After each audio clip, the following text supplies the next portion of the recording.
Yo te enfoco, porque... Bueno, dale. Dale. Bueno, entonces, ¿vos empezaste a grabar? Sí. Listo, vamos. En resumen, dijimos, plagas, hay de interés sanitario, fundamentalmente. Dijimos, hay insectos, Aedes aegypti, roedores transmiten antivirosis, escorpiones pueden generar problemas de reacciones alérgicas graves, hasta mortales a veces. Entonces son todas plagas de interés sanitario. Plagas de interés económico, aquellas donde la plaga, digamos, busca el mismo recurso que el nuestro, granos almacenados, la comida de los perros, todo aquello que vaya en contra de la economía de la persona o de la región. Eso es una plaga de interés sanitario. Dentro de eso están los roedores también, porque a veces un roedor contamina una cantidad impresionante de alimentos a pesar de que consume menos del 1%. Se te meten unas ratas en un silo y te comen un poquito, pero te contaminan todo el silo. Entonces es una plaga de interés económico. Gorgojos, la oruga militar que arrasa cuando hace apariciones así en los cultivos, arrasa. No nos olvidemos del ratón de campo que transmite la fiebre hemorrágica argentina. Nosotros en este momento estamos en una zona endémica de fiebre hemorrágica argentina, entonces yo siempre les digo, mi recomendación es que todos se coloquen la vacuna contra la fiebre hemorrágica argentina. Es gratuita, es una sola dosis de por vida, no te provoca ningún efecto secundario como el de la gripe, el COVID y todo eso.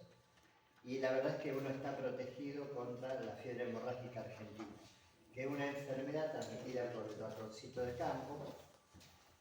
Por eso es que se llama el mal de los rastrojos, por el hecho de que cuando se levanta la cosecha, el ratón se queda sin refugio.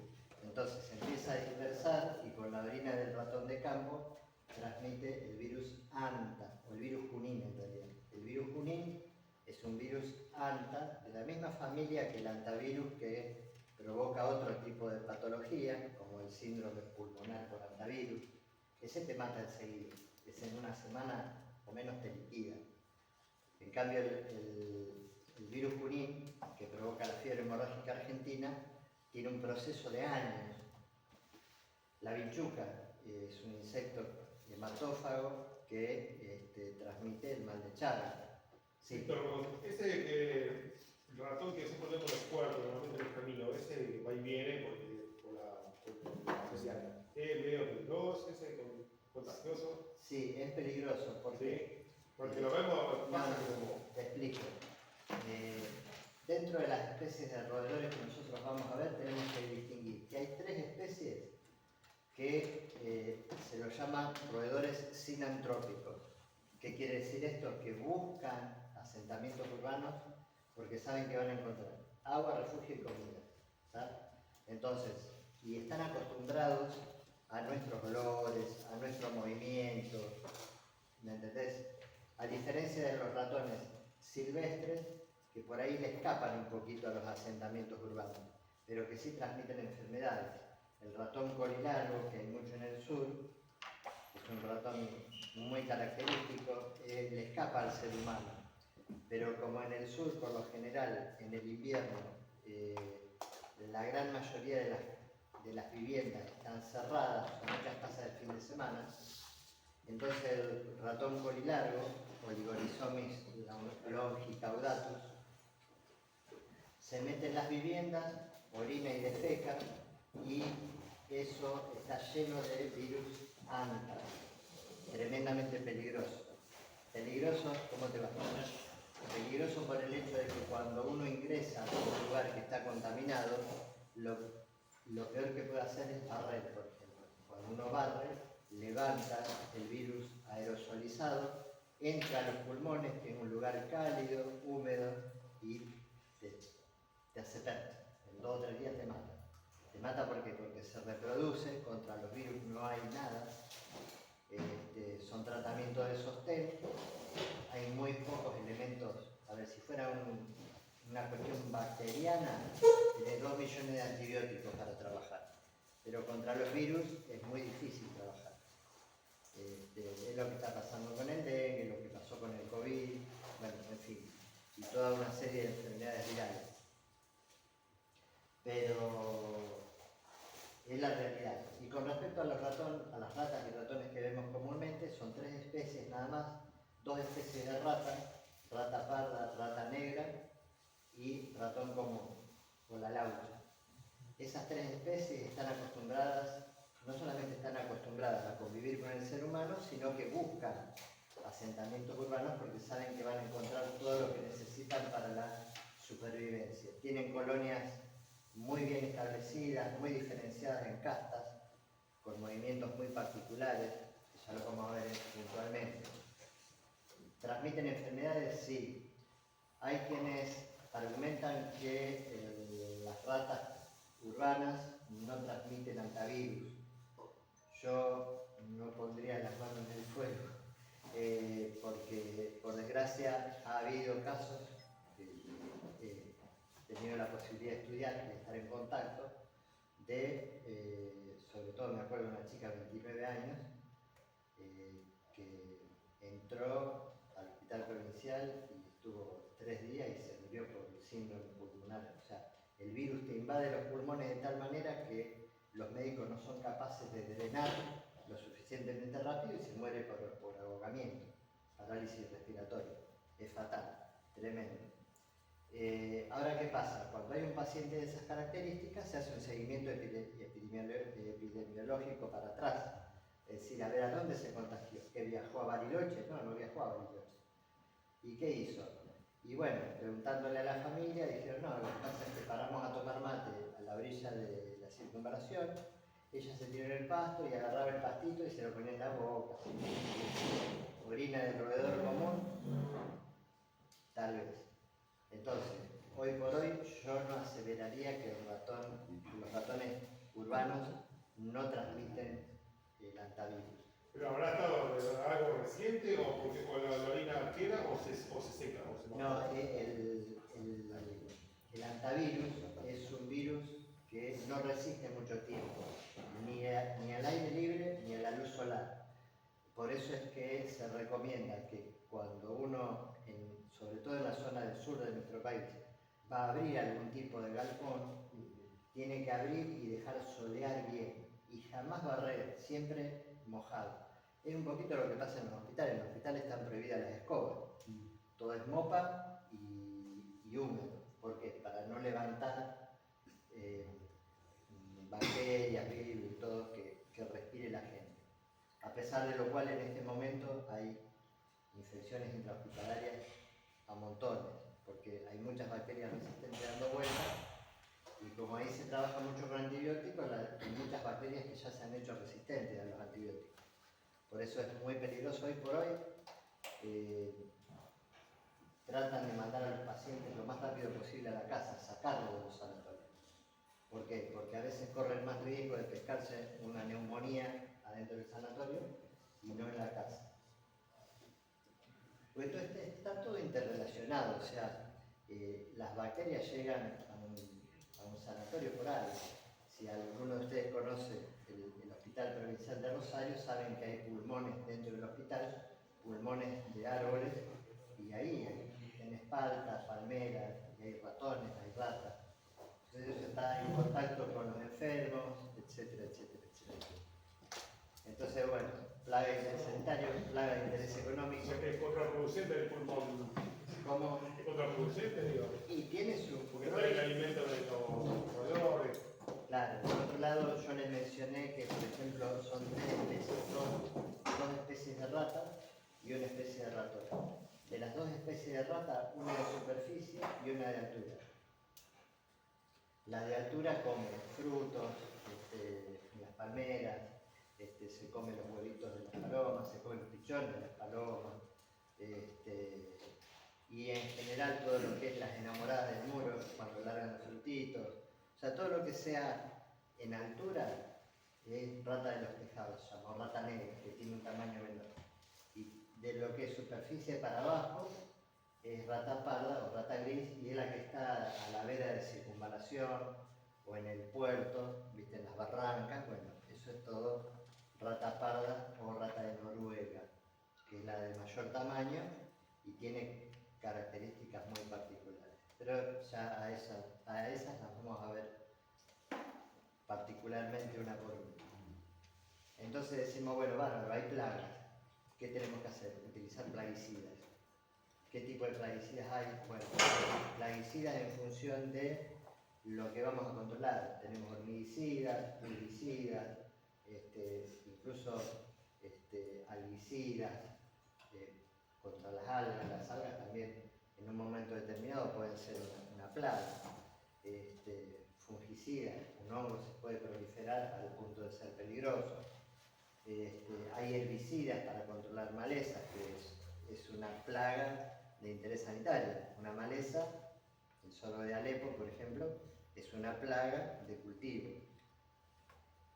Después, bueno, aparece la soja transgénica, el glifosato, todos los chistes.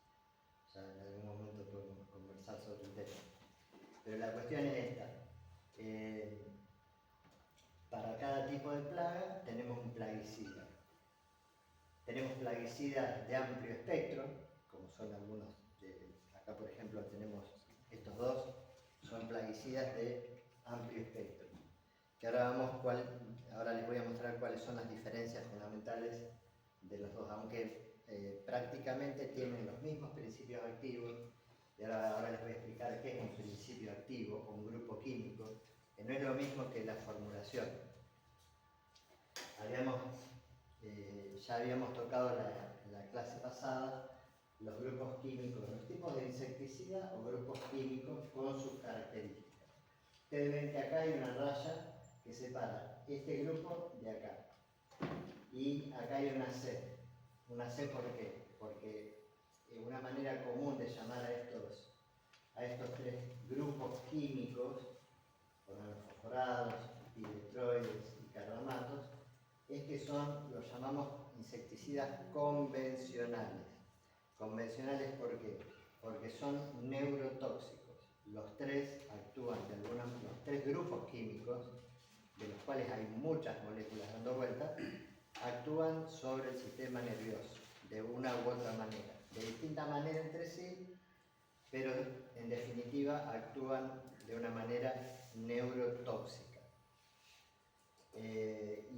Algo típico que yo les comentaba el otro día era que si ustedes entran en un lugar y ven insectos muertos, se van a dar cuenta con qué trabajó la empresa o el operario o la persona, con qué trabajó la persona antes, porque la manera de morir del insecto le da la pauta de si se trabajó con neurotóxicos o no. Los insecticidas neurotóxicos provocan parálisis muscular, entre ellas parálisis respiratoria, pero también una contracción de las patas. Y por lo general un insecto, como tiene la parte más pesada arriba, al contraerse las patas, aerodinámicamente se dan vueltas. Entonces ustedes entran en un lugar y ven todas las cucarachas con las patitas para arriba. Ahí se utilizó algún neurotóxico. ¿Está? Ahora, todo el resto que aparece por seguridad aparece. O sea, tengan presente que un detalle muy importante, que lo mismo que le hace al insecto, le hace al ser humano. O sea, estos tres grupos químicos, son neurotóxicos tanto para los insectos como para el ser humano. Y con eso tenemos que tener mucho cuidado, porque va a ser mayor el cuidado que vamos a tener sobre nuestro cuerpo y realizarnos una serie de análisis periódicos para determinar si estamos usando esto, que no lo vamos a poder evitar, pero tenemos que controlar cuál es el efecto que están haciendo en nuestro organismo. ¿Está? En cambio, por cuestiones de seguridad empezaron a aparecer otros tipos de productos que no son convencionales. Por eso, convencionales, neurotóxicos. No convencionales, no son neurotóxicos. El primer grupo que aparece, porque los laboratorios están permanentemente trabajando y en este momento están trabajando de una manera muy particular que ahora ya les voy a comentar por qué. Ya está todo inventado, o sea, los grupos químicos ya están. Hay un grupo químico que yo no lo menciono porque ya está totalmente prohibido, que son los órganos clorados, que es una molécula orgánica a la cual se le han reemplazado los átomos de hidrógeno por átomos de cloro. Esos son órganos clorados. Los órganos fosforados, todavía hay algunos que están permitidos, que es una molécula orgánica a la cual se le han reemplazado los átomos de hidrógeno que están rodeando por átomos de fósforo. Entonces, por eso son órganos fosforados. Y después, bueno, toda la gama de piretroides son aquellas que se producen en forma sintética con moléculas parecidas a las del piretro. Habrán escuchado la famosa historia de los indios que machacaban plantas de piretro en la orilla del arroyo y los peces se morían porque todo lo que es piretroides actúan sobre el sistema nervioso central, paralizan la musculatura y el pescado se muere por... ¿Y es comestible en ese Sí, sentido? sí, porque los piretroides tienen la ventaja de ser altamente, tremendamente tóxicos para insectos y animales de sangre fría. Ojo con el pescadito, ojo con la iguana, ojo con los gecos. Pero para los animales de sangre fría tienen un elevado poder de, o sea, un elevado nivel de seguridad. Tendrías que tomarte, qué sé yo, 20 litros de esto para que tengas un riesgo efectivo de muerte. O sea, imagínate, o sea, vos podés tomar contacto incluso con la piel, no te vas a intoxicar de una manera tan importante. Pero, ¿Qué cantidad de pescado qué cantidad de ese del pescado ya no? No, y calcula que, vamos a suponer, este tipo de productos nosotros lo estamos dosificando a razón de 10 centímetros cúbicos por litro. Yo voy a preparar un producto como este para aplicar en un lugar y tomo 10 centímetros cúbicos del producto por cada litro de solución que yo voy a aplicar. Con eso ya mataste pescadito, todo. O sea, tenés que tener cuidado cuando hay una pecera donde vas a trabajar porque... Y eso es importante a la hora de decir un interrogatorio previo. Por eso yo le decía relevar información. ¿Qué tamaño tiene la casa? ¿Cuál es la plaga? ¿Hay personas postradas? Porque ahí a lo mejor vos no haces un buen interrogatorio y te encontrás después con problemas cuando vas a hacer el servicio y te encontraste con la abuelita que está postrada y no la puedes mover. O tienen una pecera así grandota que no la pueden sacar. Que te obligan a cambiar porque hay productos alternativos, siempre tenés que tener en el vehículo productos alternativos para trabajar sin hacer una contaminación. Tengan presente que todo lo que sea ahora cuando vamos a ver formulaciones, hay formulaciones que son muy irritantes y hay formulaciones que no son tan irritantes y lo vamos a detectar por el olor que tengan. Por lo general todos los piretroides son muy irritantes menos uno, que es la permetrina. Habrán escuchado tal vez hablar de la permetrina. Es un insecticida piretroide que se utiliza en la preparación, por ejemplo, de shampoos para chicos, para piojos, perdón, no para chicos, sí, para chicos, pero para piojos. ¿Por qué es seguro? Porque dentro de todos los piretroides, la permetrina no tiene un grupo químico que se llama ciano, es una molécula que se une a la molécula de piretroide, es un grupo ciano, un grupo químico ciano, y todos los piretroides la tienen, menos la permetrina. Entonces la permetrina se puede utilizar de una manera muy segura. En este momento que hay campañas contra el Aedes, campaña contra el mosquito, se está trabajando en interiores de domicilio aplicando DEPE, que es un producto a base de permetrina.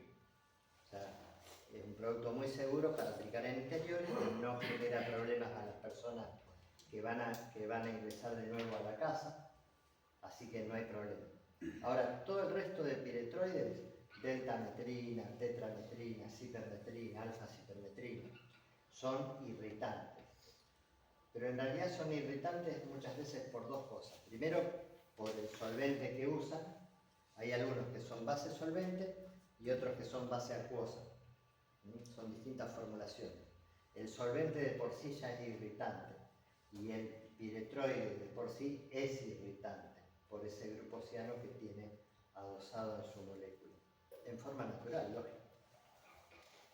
Pero bueno, ustedes, de acuerdo a la información que relevan, van a decir, bueno, voy a usar esto, voy a usar lo otro. ¿Qué alternativas tengo?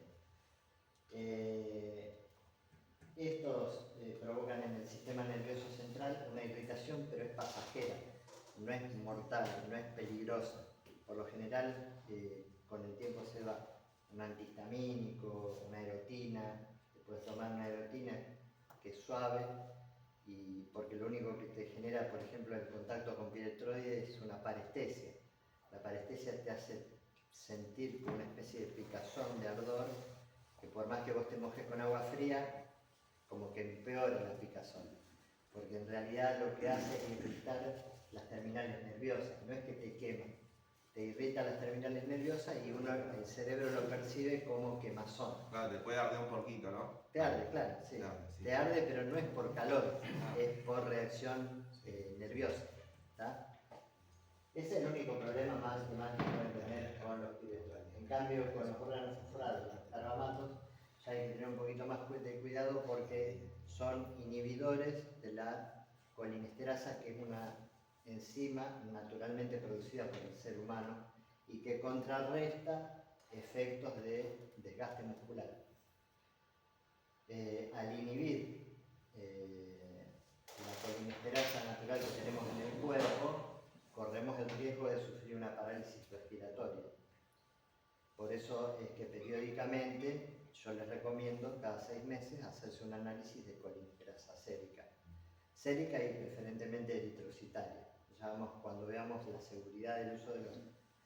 vamos a explicar bien qué tipo de análisis se tiene que hacer. Incluso les voy a mostrar ejemplos de análisis de varios changos que la han pasado bastante mal por pasarse de rosca. Porque ese es el tema. Cuando uno aplica los productos criteriosamente y con los elementos de seguridad no hay problema. Ahora, cuando lo usás indiscriminadamente, sin controlarte, sin usar los elementos de seguridad, lo más probable es que te hagan algún tipo de efecto. Y lamentablemente estos productos, cuando te diste cuenta del efecto que te está haciendo, ya es demasiado tarde, no lo puedes contrarrestar. Bueno, les decía, a raíz de que estos productos son neurotóxicos, empezaron a aparecer otro tipo de productos. Primero aparece esta gama de IGR, significa reguladores de crecimiento del insecto, las siglas en inglés. Los de primera generación son analógicos o análogos. Por ejemplo, el metoprene es un juvenoide o una hormona juvenil que solamente producen las pulgas. Entonces, ¿qué pasa? Como la pulga para crecer necesita pasar por toda una serie de estadios juveniles, y lo que me marca biológicamente pasar a estado adulto es el consumo total de una hormona juvenil. Si yo en un ambiente le mando a mansalva hormona juvenil, le estoy marcando biológicamente a la larva que pase a un estadio juvenil y a un estadio juvenil y a un estadio juvenil y nunca llega al estadio adulto y se muere. Esos eran los primeros reguladores de crecimiento de insectos. Ahora, ¿qué pasa? Lamentablemente, el metoprene, por ejemplo, que era el más común, sirve solamente para un insecto. No lo podíamos usar para otros insectos. Y eso fue un problema. En un determinado momento, ¿cuánto hace? Como 20 años que dejó de estar el metoprene.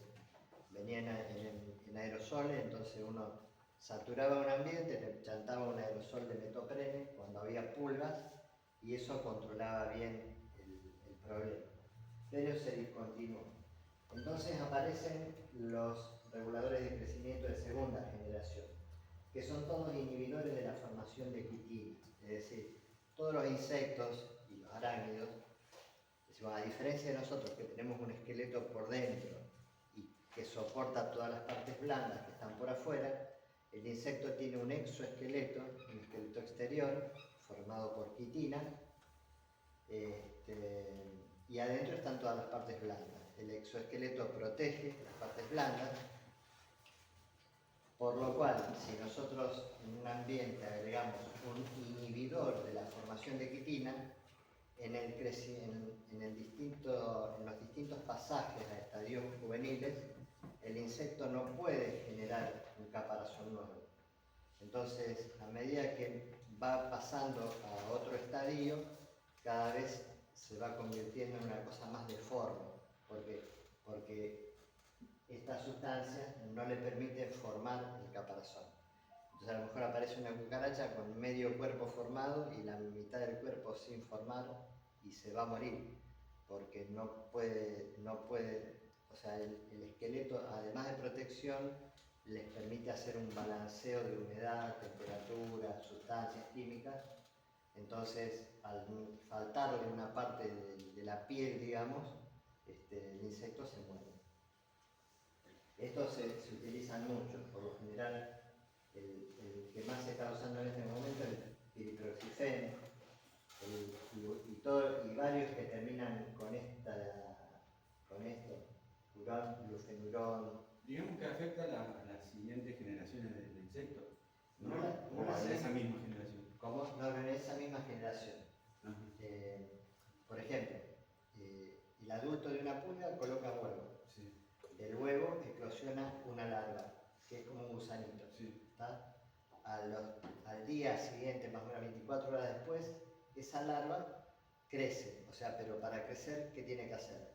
Se hincha, rompe el esqueleto, se deshace de la piel vieja y momentáneamente, en las primeras 2 horas más o menos, mantiene un color blanquecino y blando. En esas 2 horas, al estar expuesto al aire, ese esqueleto se endurece y se oscurece. Entonces la larva sigue otras 24 horas. A las 24 horas pasa a larva 2, o sea, vuelve a hacer lo mismo, rompe el exoesqueleto, crece un poquito de tamaño, se vuelve a regenerar el esqueleto completo, y así 4 veces. Después de la cuarta larva, empupa, es decir, no vuelve a crecer, no vuelve a pasar a otro estadio juvenil larval, sino que se encapsula y adentro se empieza a producir todo un proceso de transformación, porque de lo que era un gusanito, después sale una pulga adulta.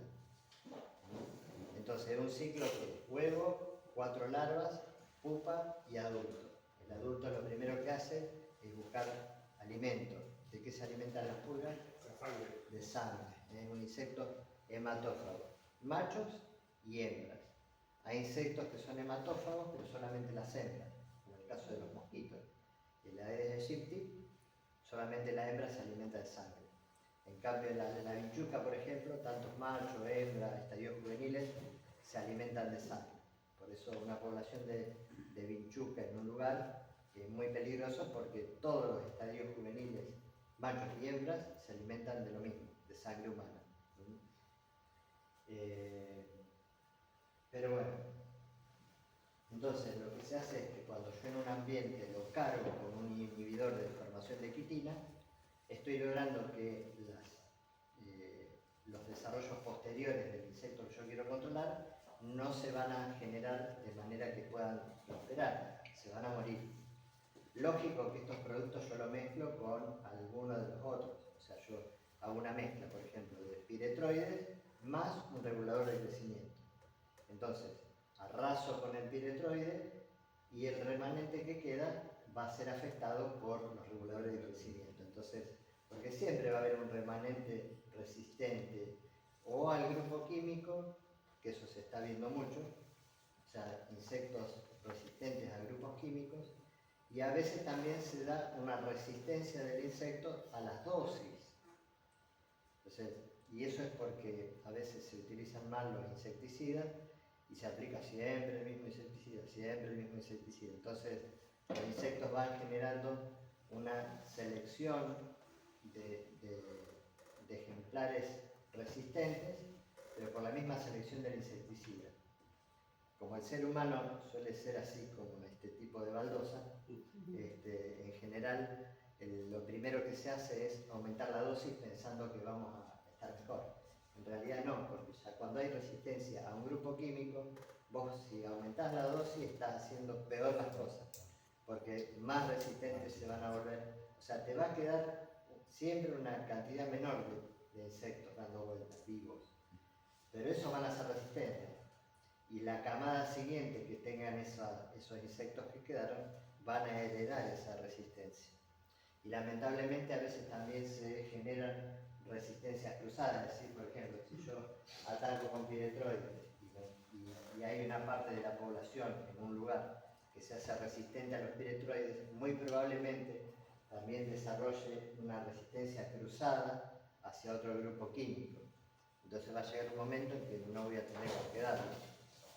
Obviamente voy a recurrir probablemente a otros tipos de productos que por ahí son más caros. Estos son la mayoría lo que llamamos caballito de batalla. Es decir, que tenemos que ir a controlar cucarachas americanas, que son las mirás fuerte y se mueren. Entonces con cualquiera de estos productos convencionales vos haces trabajos muy visibles, muy aparatosos, donde se mueren 200 millones de cucarachas. El cliente queda reconforme, vos te quedas tranquilo y le cobras bien.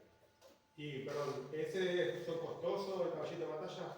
No, los caballitos de batalla por lo general son más económicos que todo este tipo, que requieren un trabajo de laboratorio mucho más intenso. Y acá, bueno, acá hay, la pregunta no está mal. Porque si bien estos productos son más baratos, estamos hablando de que son más baratos, pero una cosa es el precio de compra y otra cosa es el precio de la dosis.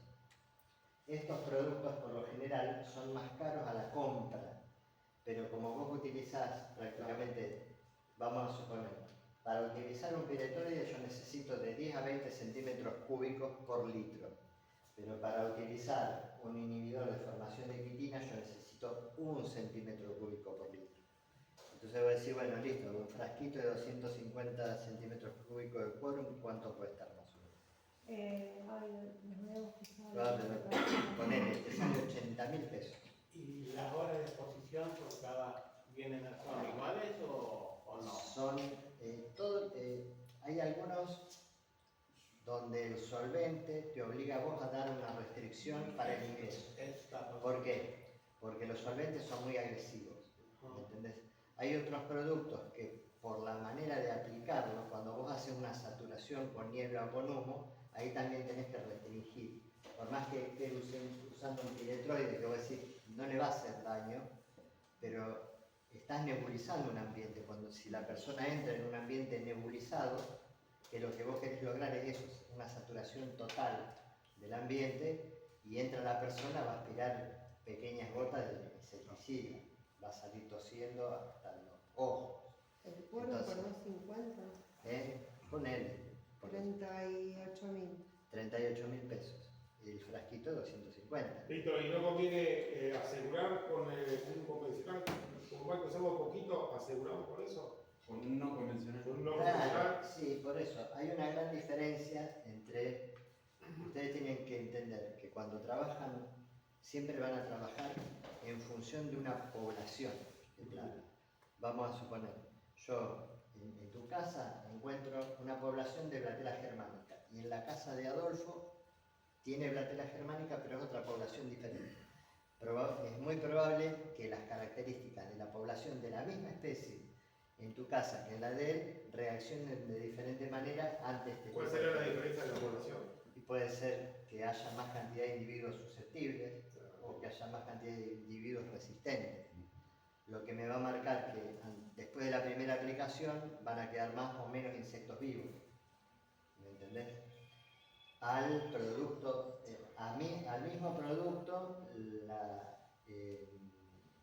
la actividad que vos vas a ejercer sobre una población va a ser diferente, por más que sea la misma especie.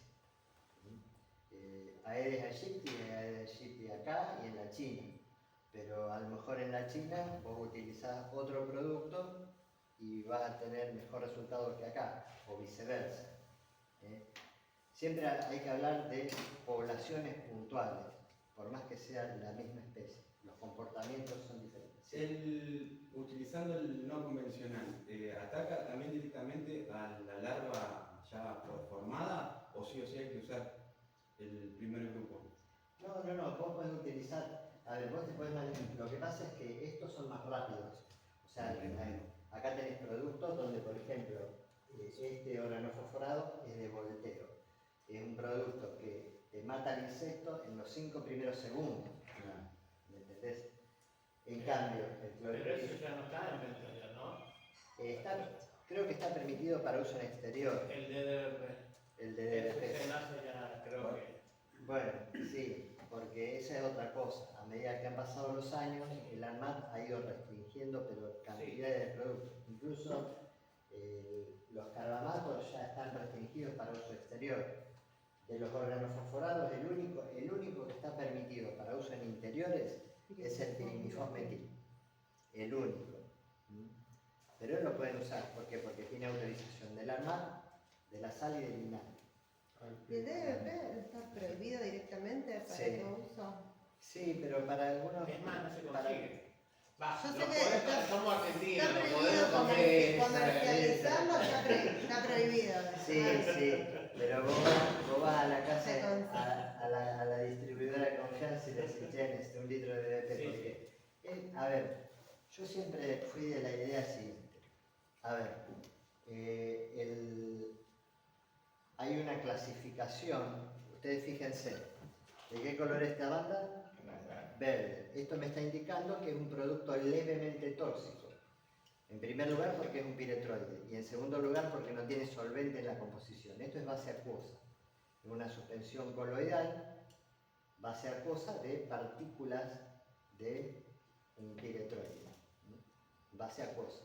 Acá hay un líquido lechoso blanco. Y acá tenemos también un piretroide, pero base solvente. Una sustancia amarillenta que cuando vos la pones en el agua se hace blanca y tiene una estabilidad muy grande, o sea, va a permanecer mucho tiempo, no va a precipitar, porque tiene un emulsionante en la composición. Yo lo puedo utilizar en combinación con los demás, pero me parece que me fui de la pregunta. Porque ¿Qué me habías preguntado? él hablaba de la larva, ¿no? Sí. ¿A qué iba? Vamos a suponer, vos tenés distintos tipos de actividades. Vos tenés, por ejemplo, el cliente particular, donde un domicilio te llaman por un problema puntual. Entonces ahí, y a lo mejor lo vas a hacer y hasta el año que viene no te va a llamar. Ahí le aplicás un combo, una bomba, le aplicás un producto de volteo, le aplicás mezclado un producto de desalojo y le mezclás también un producto residual. Porque total, vos lo que necesitas es arrasar con todo y hasta el año que viene no te van a volver a llamar. Pero te asegurás, podés hacer combos y podés hacer mezclas. Porque, por ejemplo, si aplicás al pirimifosmetil, ataca al adulto, pero no a la larva. Entonces, ¿por eso lo tenés que combinar? ¿O también la larva? No, mata. Lo que pasa es que siendo un órgano fosforado, el pirimifosmetil no mata enseguida, no tiene poder De volteo, sino residual. residual. Pero también trabaja sobre la larva o los Sí, estadios. todos los la estadios. pupa, todo. Sí. Las pupas hay que tener cuidado porque las pupas por lo general, la quitina libera una babasa a la cual se le pegan todos los detritos que hay dando vuelta. Entonces ese caparazón reforzado puede generar a veces que el insecticida no penetre y la larva quede en estado latente a la espera de que aparezca un bicho para comer, sea un animal de sangre caliente, obviamente, un ser humano, un perro, un gato o una rata. ¿Y cómo se va a dar cuenta? La pupa va a detectar el calor y el dióxido de carbono de la respiración del animal de sangre caliente. Cuando la pupa, que está protegida por todo ese detrito, detecta esas dos cosas, calor corporal y dióxido de carbono, entonces se abre, sale el adulto y sale a matar. Pero y eso no va a tardar 6 meses, va a ser corto plazo. ¿Cómo? En esos casos, ¿qué hacemos? Porque si es 6 meses, Por eso cuando vos trabajás contra pulgas tenés que ser muy criterioso de colocarle algún producto de residualidad, como el pirimifosmetil. Claro, el pirimifosmetil me va a matar probablemente la mayoría de las larvas, la mayoría de los adultos, va a demorar un poco. Pero ¿qué pasa? Si yo tengo que hacer un tratamiento contra pulgas, voy a utilizar una mezcla de piretroides y pirimifosmetil, porque con los piretroides arraso más rápidamente con todo lo que se mueve, y cuando las pupas eclosionen van a tomar contacto con el pirimifosmetil. que sería el otro que quedaría trabajando en el Activo, tiempo. digamos que Activo. quedan moléculas activas en el ambiente. Y hay otra particularidad también que empiezan a aparecer con el tiempo, porque los laboratorios, ¿qué pasa?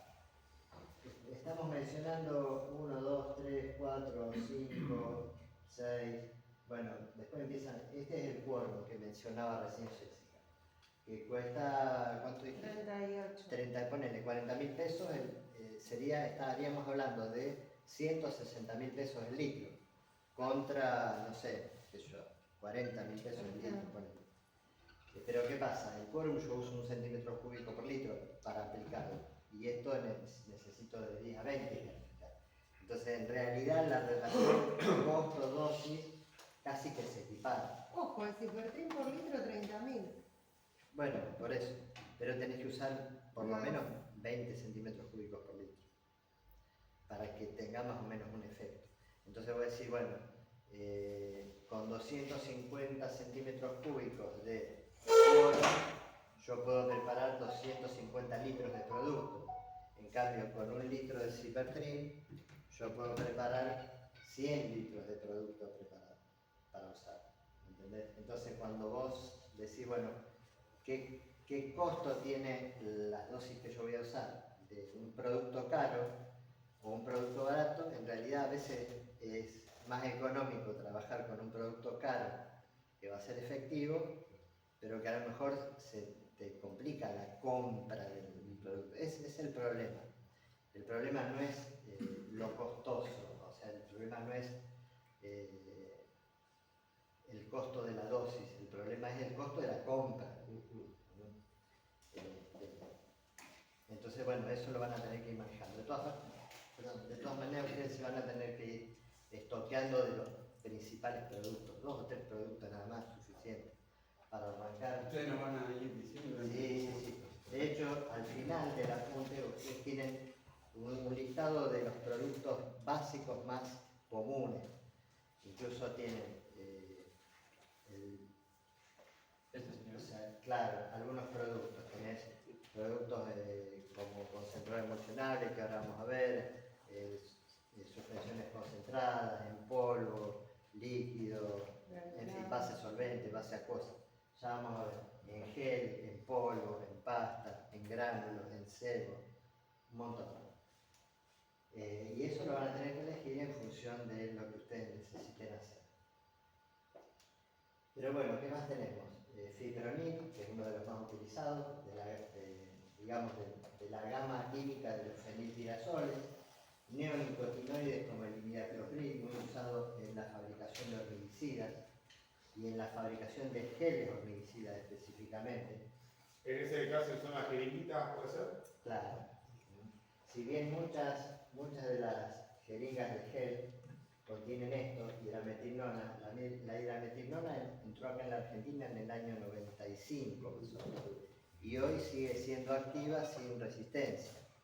El Platinum tiene, acá está, después pueden llevar, por ejemplo, el Platinum es una marca de gel de Chemotécnica que viene desde el año 95 con la misma droga y a la misma concentración y sigue siendo tan efectiva como cualquier otra.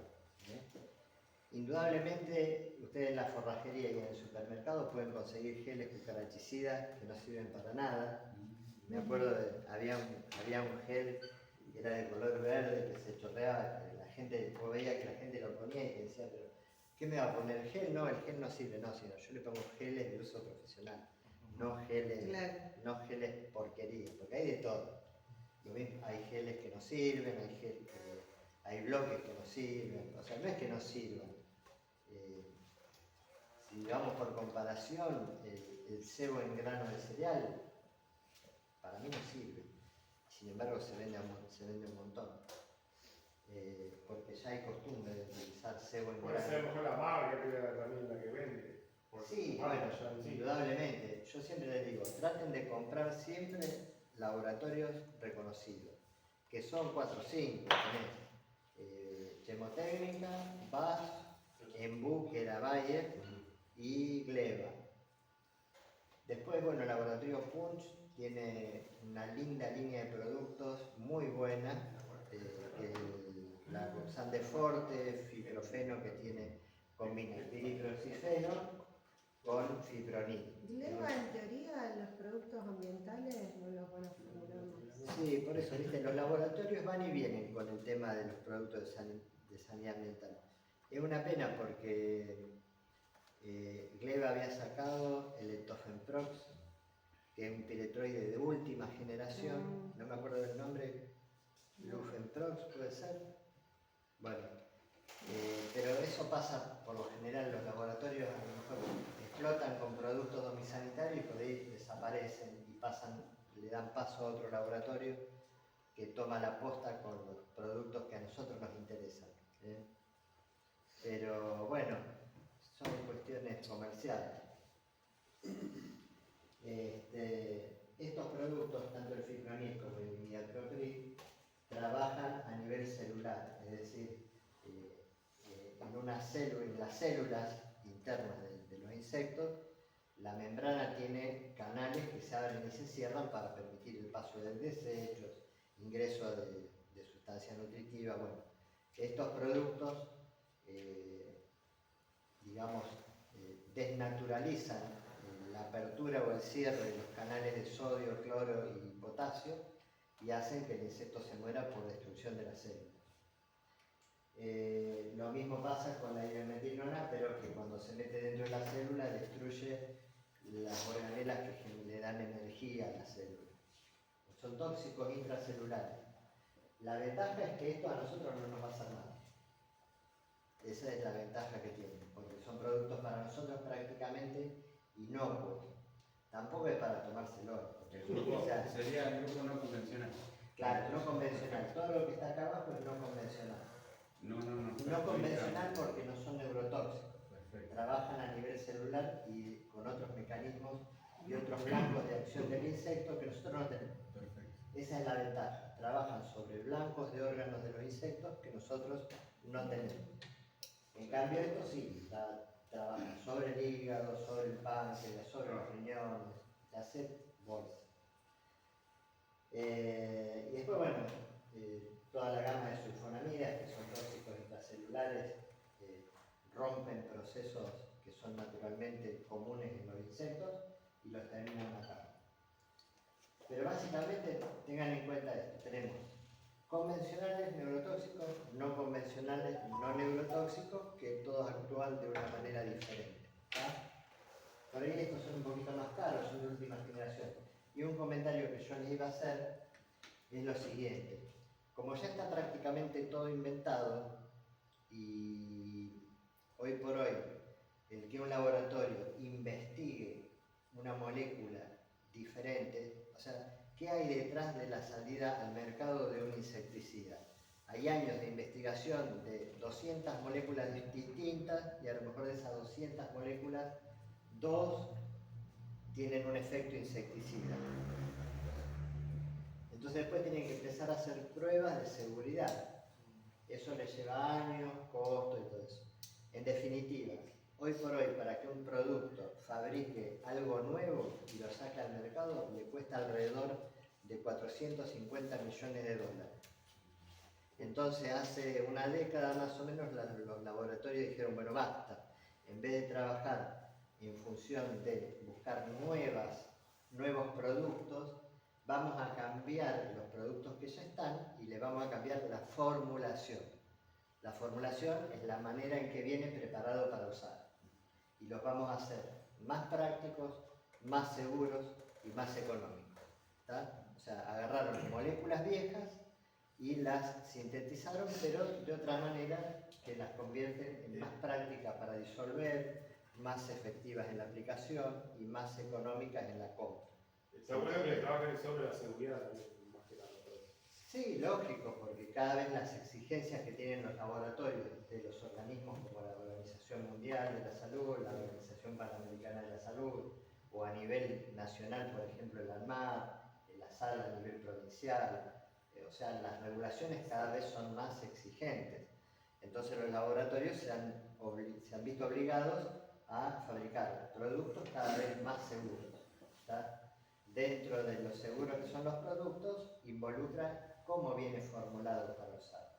Entonces no es lo mismo un producto con base solvente, donde vos tenés un buen principio activo, pero estás teniendo que diluir, porque esto es una solución. O sea, acá la molécula no la vemos, porque es un líquido transparente, no vemos la molécula. Pero acá adentro hay una molécula de insecticida disuelta en un solvente. El solvente es un contaminante, sea cual sea, como el gasoil, por ejemplo. Cuando ustedes ven que pasa la camioneta de la municipalidad tirando humo, están quemando gasoil, están contaminando el ambiente. Entonces, la posibilidad de que este producto por el solvente contamine algo es mayor que este, que no tiene base solvente sino base acuosa, pero que con los agregados que tiene permite que la molécula de insecticida, que es de mayor peso que acá estamos hablando de partículas suspendidas en agua, y acá estamos hablando de moléculas disueltas en solvente. Ese nocivo sería ¿Cuál? el cipetrin. No, No, al contrario, estos son menos irritantes, Claro, menos para la que salud. estos. Sí, Y la higiene. ojo, que estos son muy buenos, son muy seguros, pero tenés que tener en cuenta que por comparación siempre va a ser más complicado uno que venga a base solvente que uno que venga a base acuosa. ¿Tá? Sí, sí. Los dos son igual de ¿Qué efectivos. banda tiene? No sé. ¿Qué banda tiene? Muchos laboratorios han dejado de ponerle las marcas, Ah, porque tienen banda verde levemente tóxico, banda azul moderadamente tóxico, banda amarilla extremadamente tóxico y banda roja elevadamente tóxico. O sea, entonces por los colores de las bandas, ustedes a veces, no todos tienen la banda, este por ejemplo no la tiene, pero por lo general todos los piretroides son banda verde, son levemente, sí. Igual, solvente o base acuosa, a la hora del desecho, ninguno de los dos es recomendable a la red fluvial. No, No. está prohibido. Sí, Es porque decir, ya sabía que era prohibido, pero por ejemplo, te agarra en algún lugar, tenés que desechar algo, ninguno de los dos. Sí, o sea, porque el principio activo es el mismo. A lo mejor vos tenés acá y acá tenés el mismo piretroide, nada más que uno viene base solvente y el otro viene base acuosa. Pero el principio activo, acá adentro tenés la misma droga. Entonces, es cierto, la normativa indica que no hay que volcar nada a la red pluvio-cloacal porque se va al río y eso contamina. De todas maneras, y esto un poquito, haciendo un poquito de memoria y de historia, en un determinado momento, a 20 y pico de años, uno de los directores de control de vectores de Rosario nos quiso obligar a registrarnos como empresas generadoras de residuos peligrosos. Claro. Entonces eso conllevaba que después tuviéramos que contratar una empresa que retirara los envases, los destruyera, pagar un canon.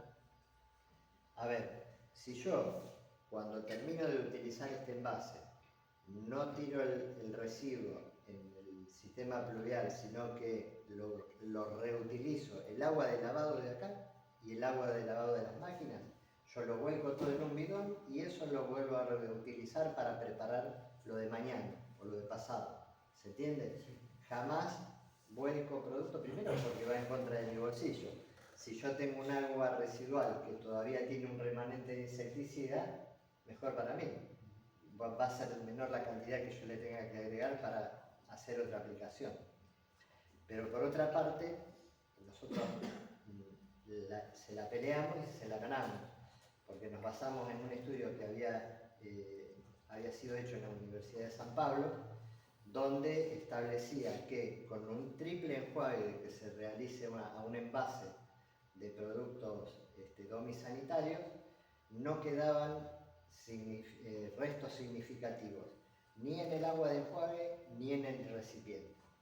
Era como si yo, para que se entienda bien, es como si yo transformo un envase de insecticida en un envase de Coca-Cola. ¿No va a fitosanitario a disposición final el envase? No. No es obligación, no lo puede hacer si querés. Pero ¿qué pasa? Te es más práctico hacerle un triple enjuague. Sí, no, para los fitosanitarios también es, para vos cuando lo tenés que llevar a disposición final, tienes que ir con triple enjuague y agujerear. Y si con eso ya lo transformaste en un envase plástico común. Esto no tiene trazabilidad como otros envases. ¿Cómo? Esto no entra en el sistema de trazabilidad como otros envases. Sí. No entiendo bien tu pregunta. Yo Que tenés que informar que lo... La disposición final, la Sí, disposición sí. final a un GAT.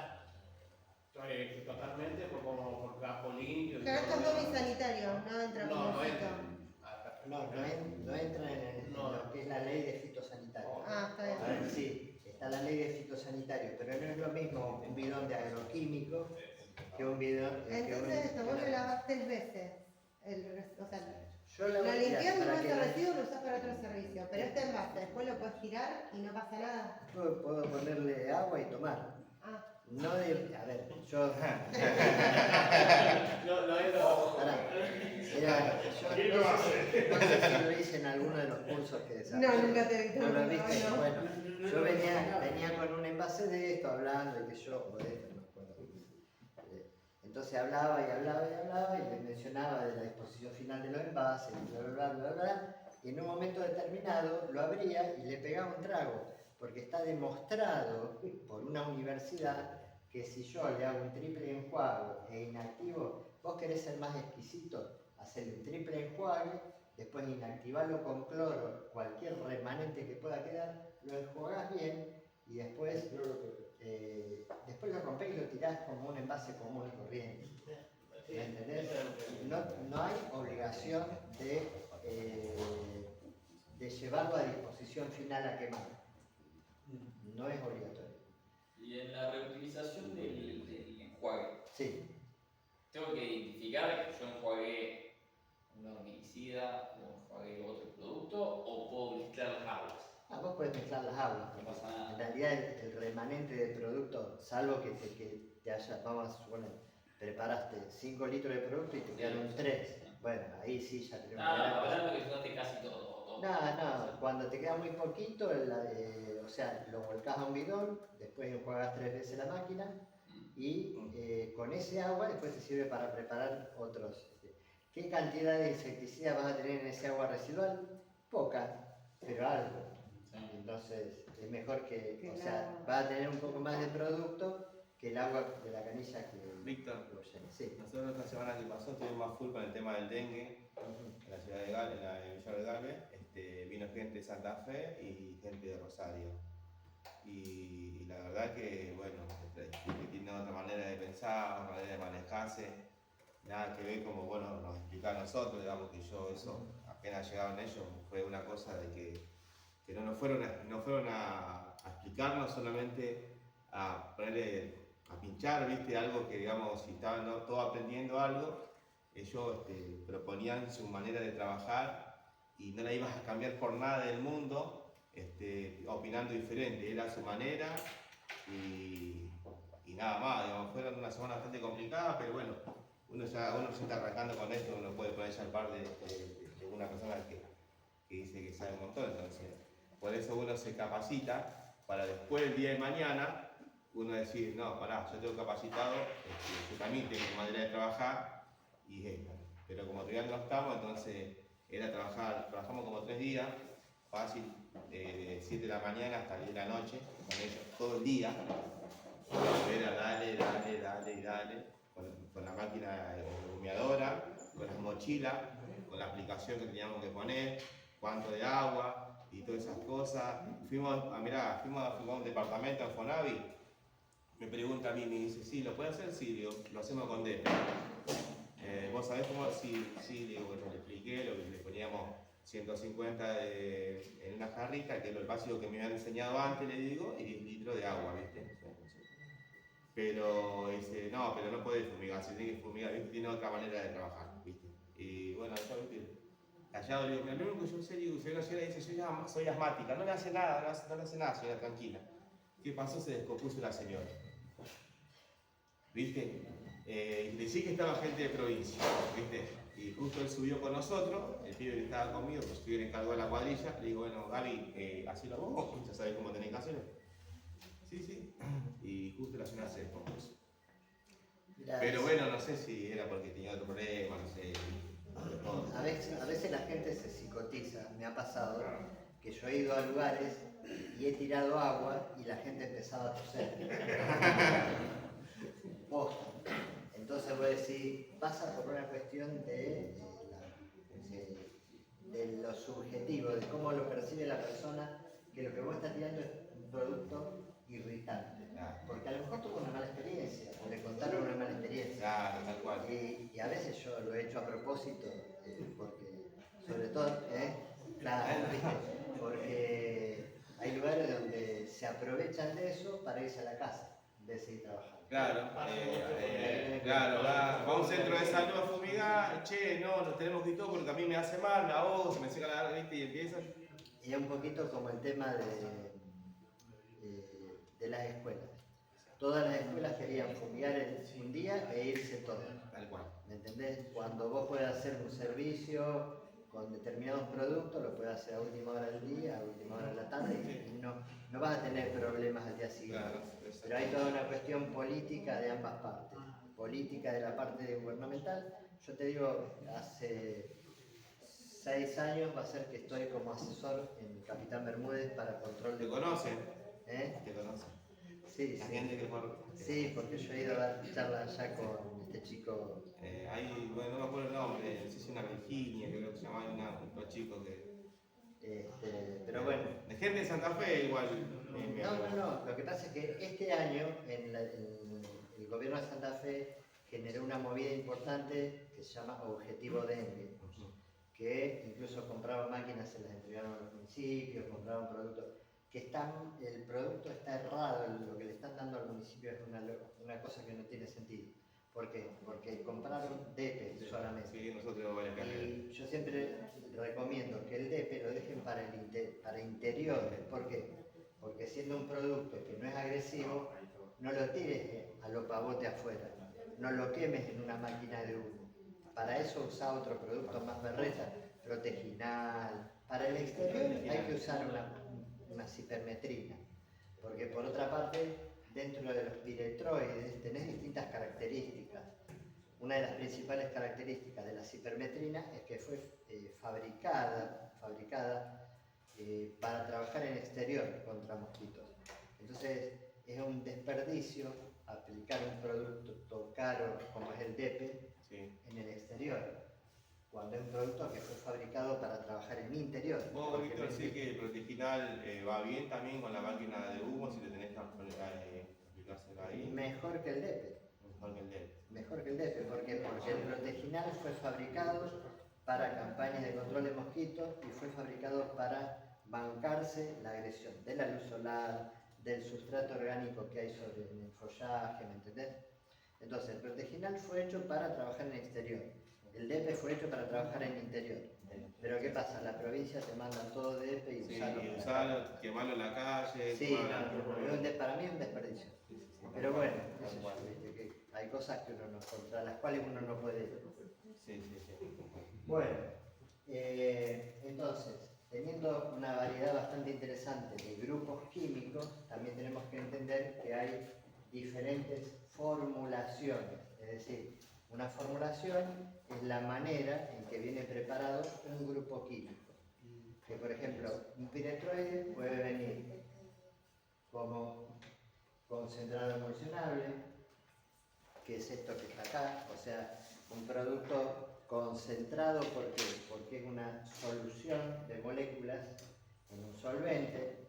Cuando yo esto lo vuelco en el agua se vuelve una sustancia blanca, muy estable porque tiene emulsionantes y surfactantes que permiten que esa mezcla no se decante, sino que se mantenga activa durante muchos días. O sea, no vamos a tener problemas. En cambio, este tipo de productos que son suspensiones concentradas, es decir, moléculas grandes suspendidas en agua, tiene ¿cómo es que se llaman? Aditivos para que la molécula permanezca suspendida. Y cuando vos la mezclas en el agua, la molécula va a quedar suspendida bastante tiempo. Pero va a llegar un momento, pasado cierta cantidad de días, en que la partícula, como es grande, va a empezar a tener una decantación. ¿Es un poquito más pesado ese, puede ser? Más consistente, Más consistente, sí. pesado en el sentido. Este es más liviano porque es un solvente orgánico. Es un poquito. Se Esto lo tenés es- que agitar para... Claro, lo tenés que agitar Ajá. por las dudas que esté decantado ya. Por lo general no decantan, hay otros productos que decantan más. Pero estos fueron en realidad un poquito lo que decíamos recién, los caballitos de batalla. Yo cuando me inicié en esto hace 32 años, utilizábamos mucho de lo que era, ya ni me acuerdo de los nombres, pero Silici existía. Y había otro producto que no me puedo acordar el nombre, pero eran todos, la mayoría, concentrados emulsionables. Uno lo mezclaba con agua, lo aplicaba, 10 puntos, sin problema.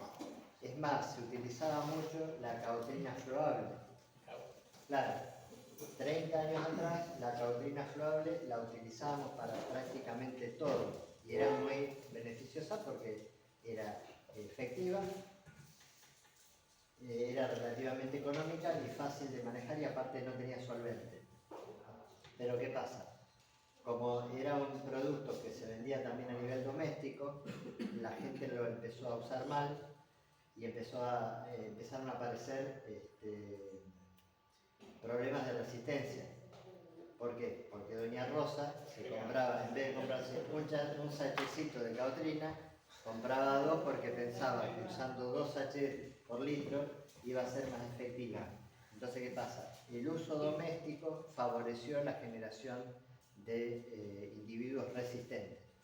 Cuestión que llegó un momento en que ya la caotrina, que yo usé durante años, caotrina solo, no lo usábamos nada, ninguna otra cosa. Pero en un momento dado hubo que discontinuarlo porque ya no tenía efecto. Entonces hubo que moverse para otros grupos químicos. Indudablemente pasó lo mismo que con los antibióticos. Cuando se descubrió la penicilina fue el boom de los antibióticos. Pero ¿qué pasa? Con el uso indiscriminado de la penicilina llegó un momento en que empezaron a aparecer bacterias resistentes a la penicilina.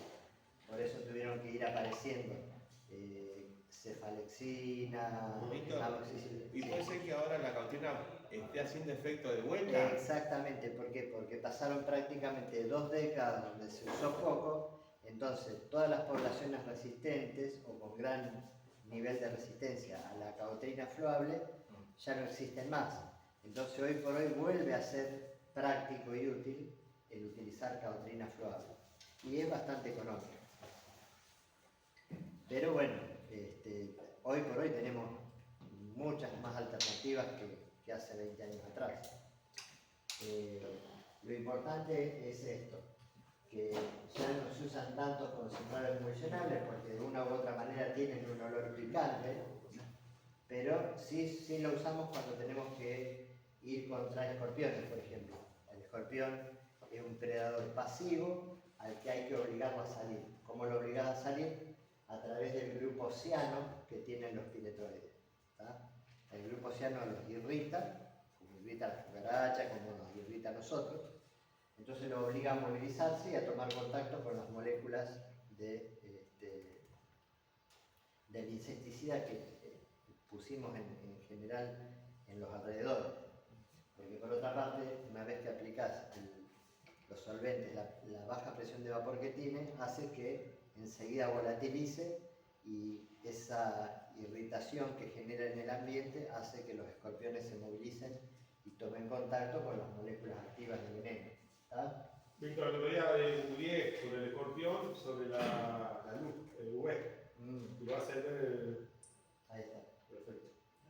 ¿Dónde? Ah, ahora le vamos a pedir a Gaby que traiga los escorpiones así los vemos. Sí, tiene la quitina de los escorpiones, fosforece a la luz ultravioleta. Por eso está bueno tener una linterna de luz ultravioleta a la hora de hacer una inspección en una cámara, donde a lo mejor, como el escorpión se queda quietito y escondido, no lo ves de arranque. A mí me ha pasado muchas veces. Yo levanto una tapa y parece que no hay nada. Y resulta que cuando iluminé con ultravioleta hay un montón de escorpiones por ahí. Y si no hay escorpiones vivos, como podés ver el pedazo de caparazón, que si bien no te indica que haya ahí, hubo. No sé si me entiendes. Sí, sí, la cáscara Claro. que va creciendo y va... Exacto. Entonces eso me da la pauta de que en algún lado hay escorpiones, aunque yo no vea ninguno ahí en el momento, pueden estar adentro de las cañerías. Bien, después de los floables, en realidad las suspensiones concentradas fue una mejora de los productos floables.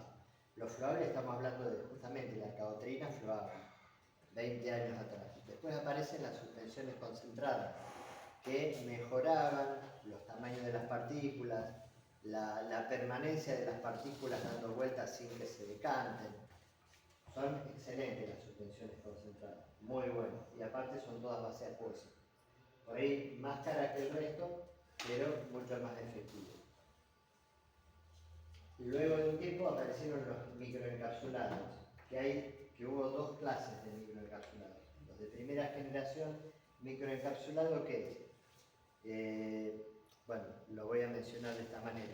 Es una molécula de insecticida, que puede ser un piretoide, pero por lo general un órgano fosforado, rodeada de un polímero orgánico. Entonces, eso que estaba suspendido en una botella, cuando uno lo mezclaba y lo aplicaba, había distintos tamaños a lo mejor había una molécula, en este otro globo de polímero había 3 o 4 moléculas, y así, había de distintos tamaños. Porque la fabricación salía así, no era tan uniforme. Pero básicamente, molécula de insecticida encapsulada en un polímero orgánico, que con el paso de las horas el polímero se degrada, se destruye, se abre y libera el insecticida que está dentro. Eso podía demorar horas o días. Entonces vos cuando querías dejar un residuo bastante importante de insecticida en un lugar, decís, bueno, listo, desde acá a 15 días todavía va a haber polímeros liberando insecticida. Entonces cualquier bicho que anduviera, que apareciera y entrara, se iba a encontrar con este tipo de polímeros. Hoy, de casualidad, eso lo reconoce el laboratorio Syngenta. Syngenta hizo... O sea, los laboratorios siempre están probando mejoras en los productos. Y en un momento determinado, Syngenta descubrió un tipo de encapsulación, pero los microencapsulados tenían una gran desventaja. Todo polímero orgánico tiene un olor a materia fecal, y así. Entonces, viste, lamentablemente, al tener esa característica, no tuvo éxito en nuestro país. O sea, eran buenos, eran caros, pero no los comprábamos por esas cosas. Vos tirabas un microencapsulado en un lugar y había un olor a materia fecal que mamita que te la regala. Entonces, viste, vos sopesabas, digo, los pros y los contras, no, sigo trabajando con clorpirifos, que en aquella época todavía se podía utilizar, o con perfeno, que fue el primer carbamato en forma líquida. Pero bueno, después empezaron a mejorar los polímeros, hasta que llegaron a descubrir, y esto te vuelvo a repetir, el mismo laboratorio te reconoce que por prueba y error, por casualidad descubrieron que podían encapsular una molécula de insecticida con un polímero que no se liberaba al ambiente por sí mismo, sino cuando pasaba un bicho y una especie de atracción magnética y molecular y química hacía que la pelota de polímero se pegara al insecto, se abriera y liberaba el insecto, como si le inyectara el insecticida directamente en el caparazón del insecto. Tremendamente efectivo, muy seguro y muy práctico por el hecho de que el insecticida no se liberaba contra el insecto hasta que el insecto no pasaba y tomaba contacto. O sea, el polímero por sí mismo no se rompía, como con los anteriores. Entonces eso fue un golazo importante. Un producto más o menos caro, pero de elección cuando vos tenés un problema grave que solucionar. Y por lo general base acuosa, no tenés problema de emanaciones de solvente, no tenés olores desagradables, porque ya el olor ese orgánico ya desapareció, de hecho ya no se fabrican más. Y cuando vos tenés que entrar, por ejemplo, qué sé yo, una terapia intensiva, neonatología, en un sanatorio, un geriátrico, no puede entrar con un producto que el olor te voltee. Y para los productos eso, ¿qué EPP tendríamos que tener o ninguno? ¿Qué? EPP, o sea, Sí, guantes. ya lo vamos a ver, sí. No, máscara de doble filtro químico, antiparras, guantes, Yo, por ropa ejemplo, especial. acá tengo un N95 que digamos son los que utilizamos para hacer la triple limpieza, ¿viste? Por el tema de las enfermedades respiratorias. Ajá. ¿Sería recomendado esto y la máscara que viene coso? ¿O solamente con algo así? M3, No, ese tipo de barbijos son muy buenos para particulados grandes y para bacterias y virus. ¿Está? Vale. Pero nada que ver porque nosotros usamos, por ejemplo, máscara de doble filtro Sí, la para máscara. vapores orgánicos, para gases y vapores orgánicos. Ah. Eso es lo que nosotros ¿Son usamos. las M3 son? Las M3. 3M, banda amarilla preferentemente, o sea, los 6003. 3M, filtro número 6003, banda amarilla. Esos son los mejorcitos. Si no, puede usar banda blanca, creo que 6001. También andan bien, pero los mejores que andan son los banda amarilla.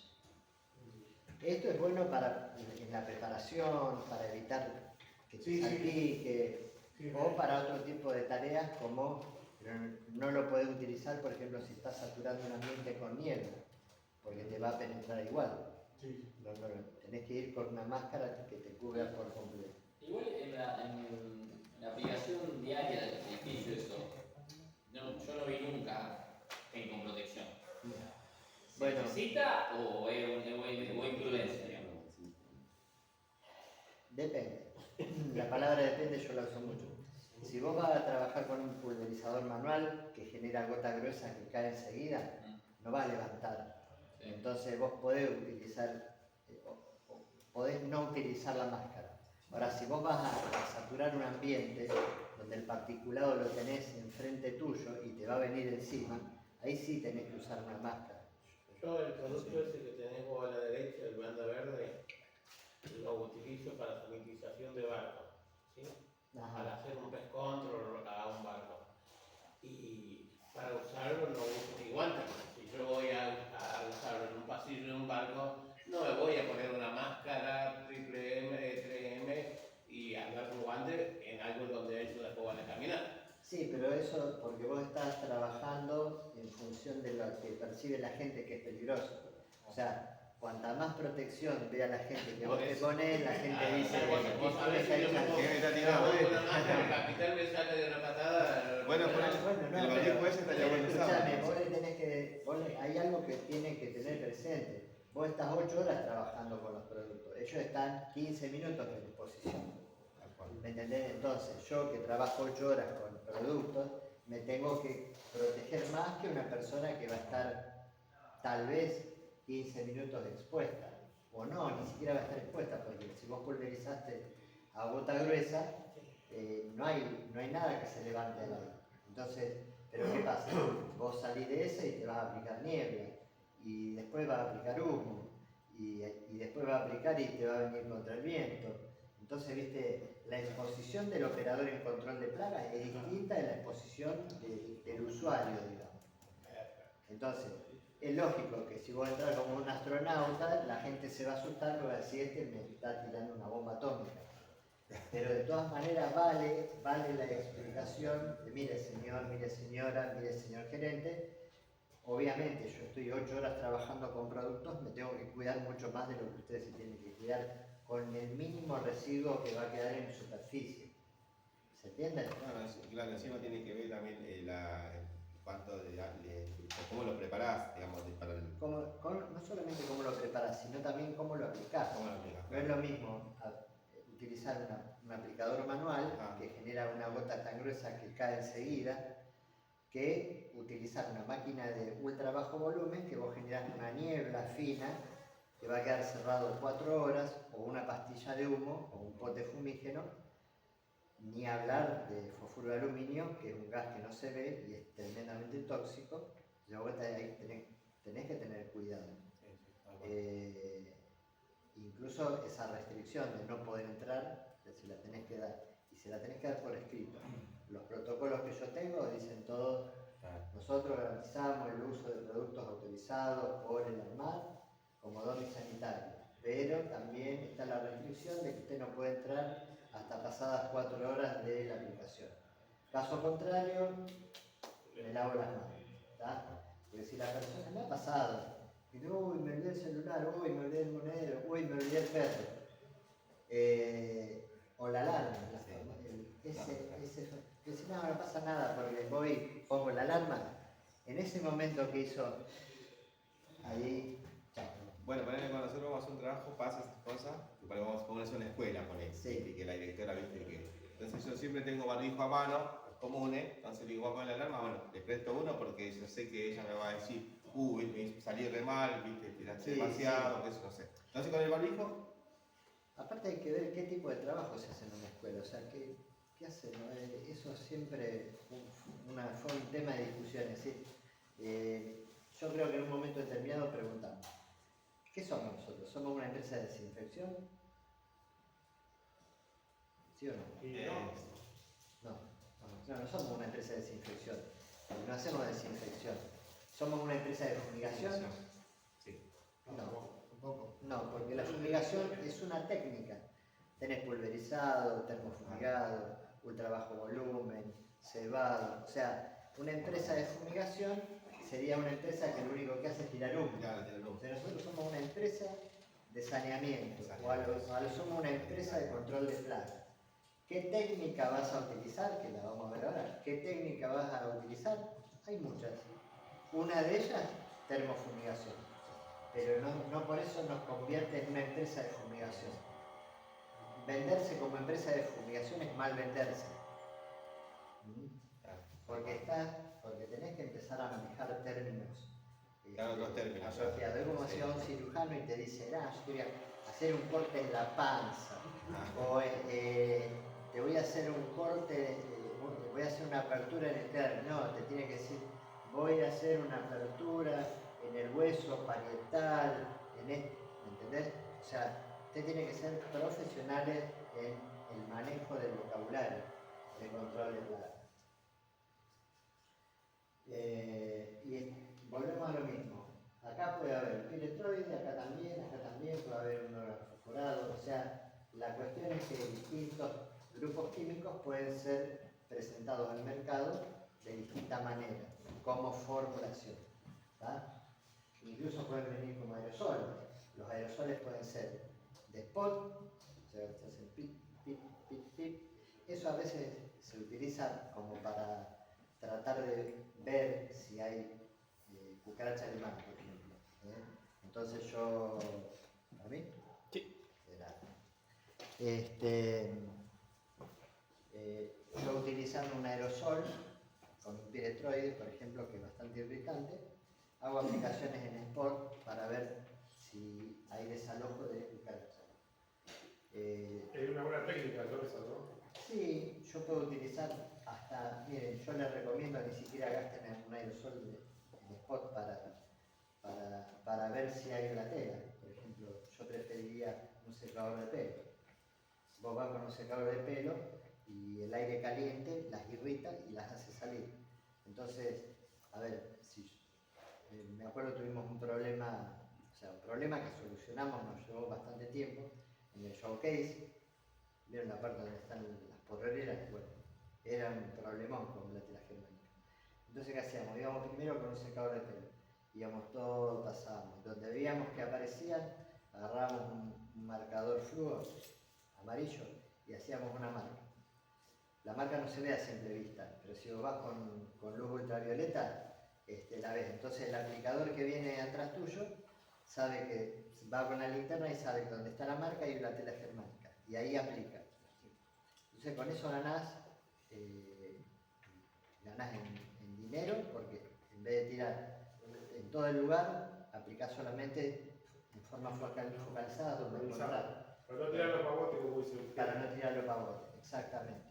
¿Y se puede utilizar, por ejemplo, decirle a la sala del show que prende la calefacción? ¿Ahí también salen? No, porque la Tenés que pared... hacer foco en cada... Foco en cada... O sea, le tenés que tirar aire caliente ahí. Ahí en... Sí. ¿Por qué? Porque la tela germánica, a diferencia de las otras especies de cucarachas, tiene esa particularidad. La temperatura apropiada para el desarrollo de la tela germánica es una temperatura cálida, que la misma que para nosotros es agradable, es ideal para ellas. Superficies hermanadas, alacena y las mesadas, detrás de los muebles, las bisagras, todo lo que sea superficie hermanada, papel, cartón. Bueno. Una pregunta, ¿las más chiquitas son las más difíciles de combatir? Claro, ¿por qué? Porque vos fijate, Periplaneta americana, cada cápsula de huevos tiene más o menos entre 8 y 12 embriones.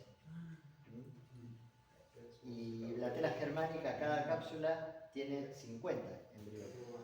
Entonces una hembra que te quede viva y que tenga una cápsula en desarrollo, para la semana siguiente va a tener 50 cucarachas dando vueltas. Y cuando se apareen te van a generar 250 cucarachas más. Entonces más o menos en un mes vos podés llegar a tener una población prácticamente igual a la inicial, si no haces un buen control y seguimiento. Por eso cuando trabajen contra la tela germánica, que nunca les marquen una frecuencia menor a 15 días. Vos cuando hiciste un trabajo por mes, estás al muere, porque seguramente siempre vas a estar renegando con una población grande de la tela germánica. Y una pregunta, las cucarachitas esas blancas que aparecen, ¿qué son otra especie o...? No, simplemente que recién mudaron la piel. Acuérdense que el insecto va cambiando de piel, va mudando de piel, y en esas primeras horas es blanca y blandita. Muchas veces nos estamos diciendo, pero yo tengo cucarachas albinas. No son albinas, simplemente yo pensé lo mismo. Justo vio una cucaracha que recién mudó la piel y por eso es blanca. ¿Está? Creo que tengo alguna foto. El típico color es marrón oscuro ya. Marrón oscuro, marrón anaranjado, dependiendo de la especie. Media anaranjada, había leído que la pregunta también hay. Claro, por eso. Y muchas veces, sobre todo en el caso de los escorpiones, nunca guiarse por el color para determinar si es más o menos peligroso. Hay 3 señales claras de cuándo un escorpión es más peligroso que otro. Víctor, ya le tocó el tema de escorpión y alacrán, ¿qué es nuevo también? Interesante la pregunta. Porque también es más fácil un alacrán que un escorpión. ¿Por qué? Yo creo que el escorpión, no sé, hay una zona. Nunca he visto. Va que el alacrán sí es lo más común. Partimos de la base que alacrán y escorpión es lo mismo. Ah, sí. Simplemente que la palabra escorpión viene de una raíz latina, scorpio ponis, y la palabra alacrán viene de una raíz árabe, al-akrab. Es el mismo bicho. Le puedo decir alacrán, me causa risa porque por ahí me han llamado de otras municipalidades y comunas para dar charlas sobre escorpionismo. Y me acuerdo que en Alicia, cuando me llamaron de la comuna de Alicia, me decían, no queremos una charla sobre escorpionismo. queremos una charla sobre alacranismo. Y yo le decía lo mismo, pero bueno, a raíz le cambié el título. ¿Y el alacrán también se ve con la luz web? Sí, sí, Ah, es lo mismo. no hay diferencia. Es la misma especie, el mismo género. Nada más que unos le dicen alacrán, otros le dicen escorpión. No cambian las pinzas y No. no. O sea, Titius trivitatus es alacrán o escorpión. Llámalo como quieras, pero es lo mismo. Son dos maneras distintas de llamar a esa especie. Que dicho sea de paso, y para que ya vayamos entrando en lo que es nomenclatura de los bichos que vamos a ver, siempre vamos a nombrar, por ejemplo,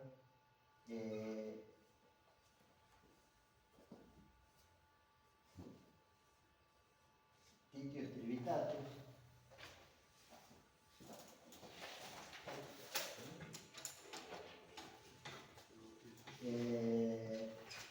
Y acá les escribo. Son dos bichos muy dañinos que abundan en nuestro planeta. Titius trivitatus es el escorpión que abunda en nuestra región. Voy a mostrar esto. Titius trivitatus. Titius me indica el género del individuo, digamos el bicho, el individuo. La primera palabra, detrás de esto están orden, familia, reino, etcétera, etcétera. Pero básicamente estas son las dos últimas nomenclaturas que me definen a un individuo. Aedes aegypti, pero también hay, por ejemplo, Aedes albifasciatus. El género es Aedes. Después la última palabra me define la especie. Titius, género. Trivitatus, especie. O sea, un Titius trivitatus no puede ser otra cosa. Hay Titius confluens, que es muy parecido y tiene doble aguijón, a veces se puede confundir, pero por lo general en nuestra zona abunda esta, Titius trivitatus. El género siempre se escribe en mayúscula y la especie en minúscula. ¿Está? De hecho, para hacer más, darle una vueltita más de tuerca, en todas la bibliografía van a encontrar que se escribe en itálica, es decir, inclinada. El nombre científico de una especie se escribe en forma inclinada. Inclinada para la derecha.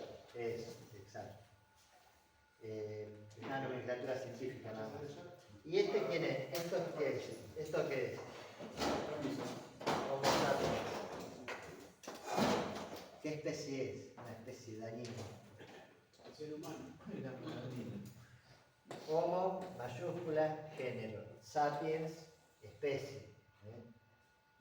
Hay otros homínidos, pero no son Homo sapiens. Por eso, género y especie definen sí o sí al individuo. Aedes aegypti, Aedes albifasciatus, Titius trivitatus, Drosophila melanogaster, en el caso de las moscas. En fin, siempre van a encontrar de esta manera escrito.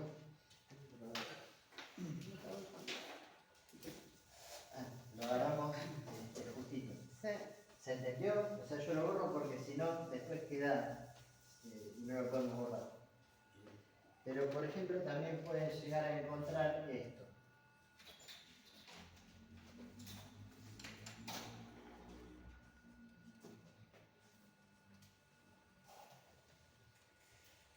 Por ejemplo, Solenopsis, que es un género de hormigas, SPP. ¿Qué me puede indicar esto cuando lo encuentro escrito así? Esto me indica que del género Solenopsis hay un montón de especies que se comportan de la misma manera y que no vale la pena diferenciarlas. Simplemente hay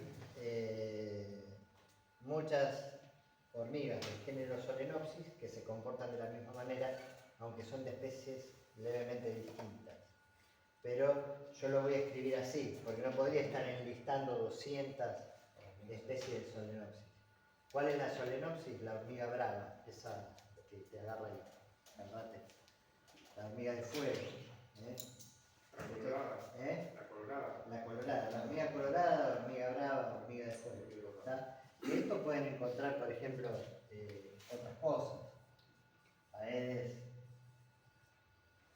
SPP, por ejemplo, o sea, varios mosquitos del género Aedes, del género, acuérdense, esto es género, y esto es especie. Puede haber subespecies, pero es entrar en el área demasiado frío y no vale la pena. Lo que a nosotros nos importa es reconocer el género del bicho y la especie, porque de esa manera vamos a identificar hábitos y costumbres de lo que vamos a controlar. ¿Está? Por eso es Blatela germanica, Periplaneta americana, Blata orientalis, en lo que es cucaracha. En lo que es ratas, Ratus norvegicus, Ratus ratus, en lo que es ratón, Musculus. Acuérdense que yo le mencioné el ratón colilargo, Oligorhizomis longicaudatus. Oligorhizomis, letra mayúscula, género, longicaudatus, especie. Y eso me define el ratón colilargo. No hay vuelta atrás. ¿Se entiende? Bien. Yo para que empiecen a familiarizarse con el uso de los términos científicos de las especies que vamos a encontrar y que van a generar problemas y trabajo. Porque yo Una pienso pregunta, ¿el sí. cuy es nocivo como igual que la rata o no es bueno? Depende, aparece de acá la palabra depende.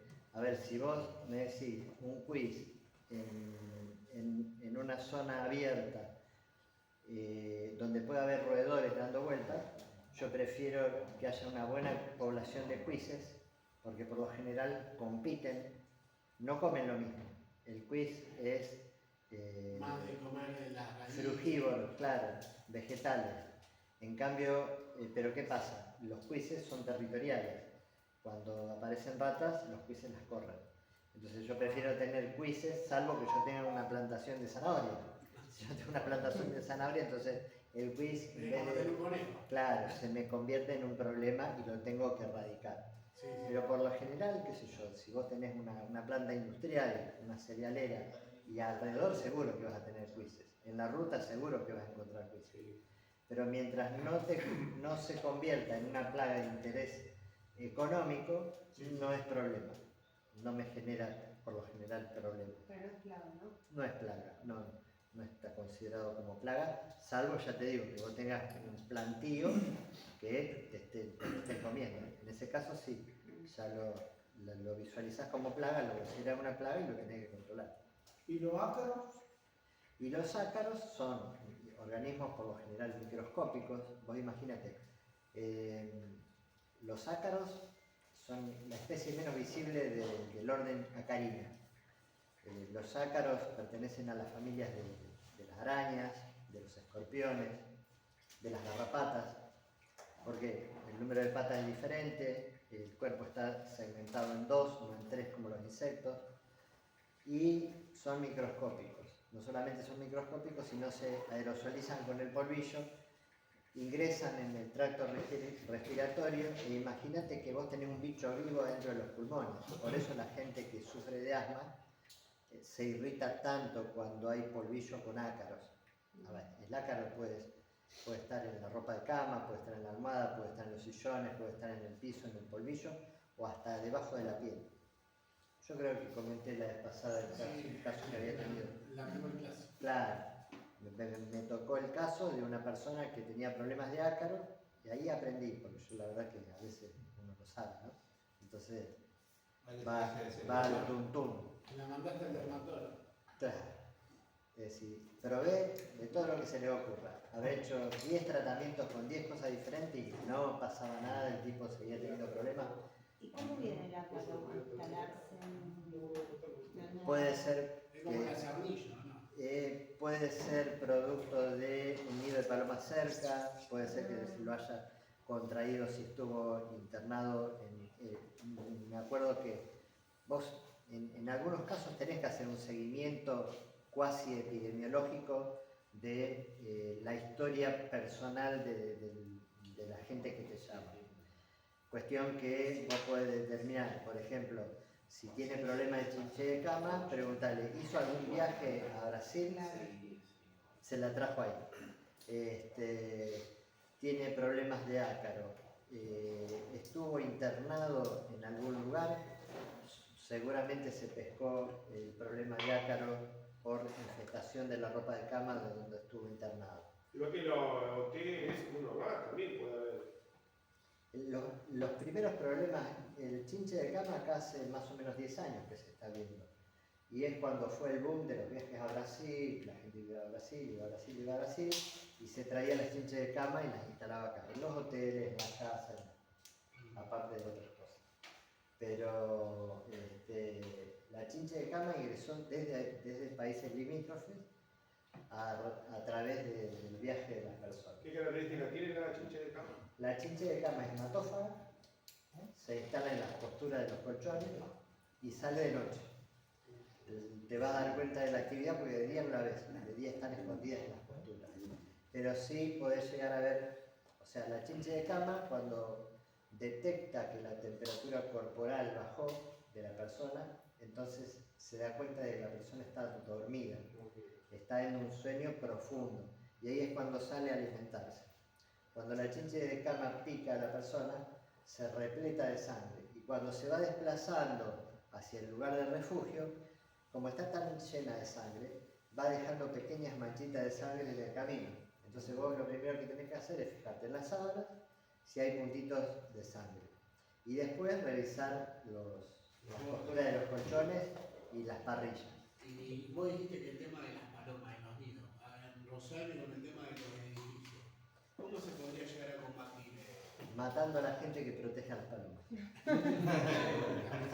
No son Mirá, considerados. ese es un detalle interesante en nuestro país y a nivel mundial también, pero bueno, vamos a suponer que en nuestro país podemos decir que hay especies que son protegidas cuando son peligrosas y hay especies que son eliminadas aunque son benéficas. ¿Se podría llegar a crear halcones? Mirá, ese tema, a ver, yo te pregunto, Es muy loco. es muy loco porque vos cuántos halcones tenés que poner para... Un halcón te va a matar y te va a comer una paloma y después no te va a cazar más. Entonces vos necesitas 200 halcones para controlar 200 palomas en un halcón. No tiene sentido. El problema de las palomas primero... Claro, después tenés que controlar el halcón. Claro. Por contrapartida, de esto hace más de 20 años, se determinó que las lechuzas eran una plaga. Hubo una matanza indiscriminada de lechuzas y hubo un crecimiento desproporcionado de ratones de campo. ¿Por qué? Porque mataron al predador natural de los ratones. Bueno, pero O eso sea, con el murciélago lo mismo. La con el gente murciélago, considera que es exactamente. plaga y es benéfico para... Bueno, como el murciélago es desagradable, entonces la gente lo quiere Sí. controlar como una plaga. Yo les pido por favor, nunca pongan en su publicidad que eliminan murciélagos. El No. murciélago no se elimina. No. Ya va a venir Violeta. Sí, por No, eso lo hablamos en la primera clase y usted nos recomendó si llegar a llamar a PSMA. PCMA. PCMA.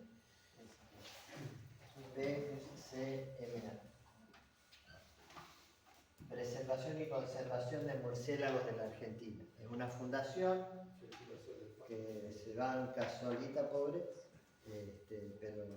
pero que hace mucho para la protección. Se maneja por donativos. Hace mucho por la protección de las especies autóctonas, porque en realidad en nuestra región los murciélagos que hay son insectívoros. Sí. En la zona de Corrientes, Misiones y Entre Ríos ya tenés murciélagos hematófagos, que es otra especie, Desmodus rotundus. Una especie que se alimenta de sangre. Sí. Los que hay acá, Puede llegar a atacar a las vacas y eso.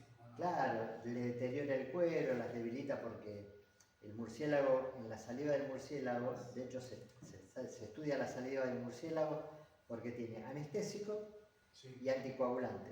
Entonces, Permite que la sangre siga fluyendo. claro, porque va un murciélago, lo que hace, tiene unos colmillos tan afilados que lo que hace el murciélago, clava los colmillos, hace un par de giros de cabeza y saca un taponcito de piel. Y como la saliva tiene un anestésico y un anticoagulante, a medida que va lamiendo, la sangre no para. Cuando se hartó, se fue y vino otro. Sí. Y así pueden estar toda una noche alimentándose varios murciélagos de un mismo animal herido, que obviamente se va a ir debilitando, o sea, no tiene una cantidad infinita de sangre el animal. Y no. Pero por otra parte, los murciélagos hematófagos, que acá no hay, transmiten rabia, es decir, los que hay acá también transmiten rabia, pero acá no hay virus circulante de rabia. En el litoral, en Misiones, Corrientes y Entre Ríos, sí hay circulación de rabia paralítica o pareciante. Cuando venga Violeta va a ver que siempre discutimos sobre lo mismo. Yo le digo rabia pareciante y ella le dice rabia paralítica, porque a diferencia de la hidrofobia, esa rabia furiosa, que la gente larga espuma y que guarda que no te muerda porque te fuiste, te moriste. Y una consulta. Sí. Las colonias de cosas, ¿se podrían llegar a, en vez de reubicar y todo, poder venderlas? ¿Qué cosa? A las colonias de murciélagos, cuando uno lo... ¿Y cómo los calcula? No. ¿Es imposible? No, aparte, estás rompiendo un equilibrio ecológico natural. Ellos... Bueno, pero por ahí cuando están en un edificio, en el edificio sí. viejo, así, en vez de llamar a esto que es algo, que es una fundación, que lo hacen a donores. No, pero si vos te metés en la página, te da un protocolo de cómo manejar un problema murciélago. Entonces vos entras a la página PCMA y hay un protocolo PCMA para manejo del murciélago. Entonces te dice cómo tenés que trabajar vos cuando tenés murciélago en un taparroyo, en un alero, en un entretecho, sin matarlo. Sí. Sin matarlo. ¿Qué olor fuerte que tiene Mirá, el en general, murciélago? a ver, en una casa llena de gatos va a haber olor feo a orina, porque el amoníaco es el amoníaco del gato, del perro, del humano, del murciélago, es lo mismo. Lo que pasa es que vos tenés grandes concentraciones de murciélago en un espacio cerrado, tenés grandes cantidades de heces, porque siendo el murciélago un animal volador, necesita defecar permanentemente para mantener el peso que le permita volar. Es decir, el murciélago come y no defeca, no puede levantar el vuelo. Por eso es que hay tanta cantidad de guano en un lugar donde hay murciélago. Y es cierto, tiene una gran cantidad de urea y amoníaco la orina del murciélago. Pero imagínate, vos lo tenés en un ambiente cerrado, lógico que se va a concentrar y es desagradable. Vos hoy por hoy pasás caminando por la vereda de enfrente de la Facultad de Derecho y se siente el olor de la orina del murciélago. Y eso que estamos hablando de una colonia que está contenida, que está controlada, que está investigada permanentemente por esta fundación y protegida, porque es una de las 3 o 4 grandes colonias que hay acá en la Argentina. Esta especie de murciélago es migratorio. O sea, llegada de determinada época del año, cuando las crías ya fueron destetadas y se pueden alimentar por su cuenta, pueden salir a volar a alimentarse por su cuenta, entonces biológicamente agarran y se van, la gran mayoría se va a la Amazonia. ¿Tá?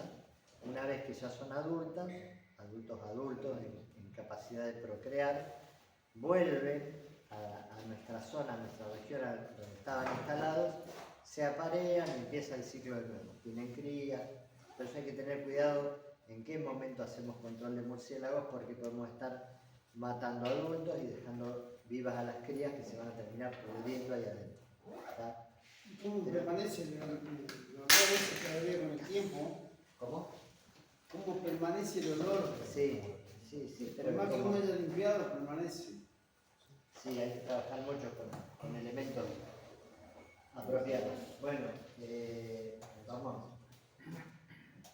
Queda un ratito, quisiera por lo menos mencionarles esto, porque después estas cosas las vamos a seguir viendo a medida que avancemos con cada una de las especies plaga. vamos a decir, bueno, mira, con esto vamos a usar fumigante, con esto vamos a usar concentrado emulsionable. Y vamos a volver, por eso, ustedes fíjense que en esta clase no llegamos a ver todo lo que es formulación. Pero básicamente, tenemos que diferenciar a los fumigantes, que son los que generan gases invisibles, a veces inodoros, o a veces tienen olor porque le agregan algo para que tenga olor, porque son tan peligrosos, es como la garrafa.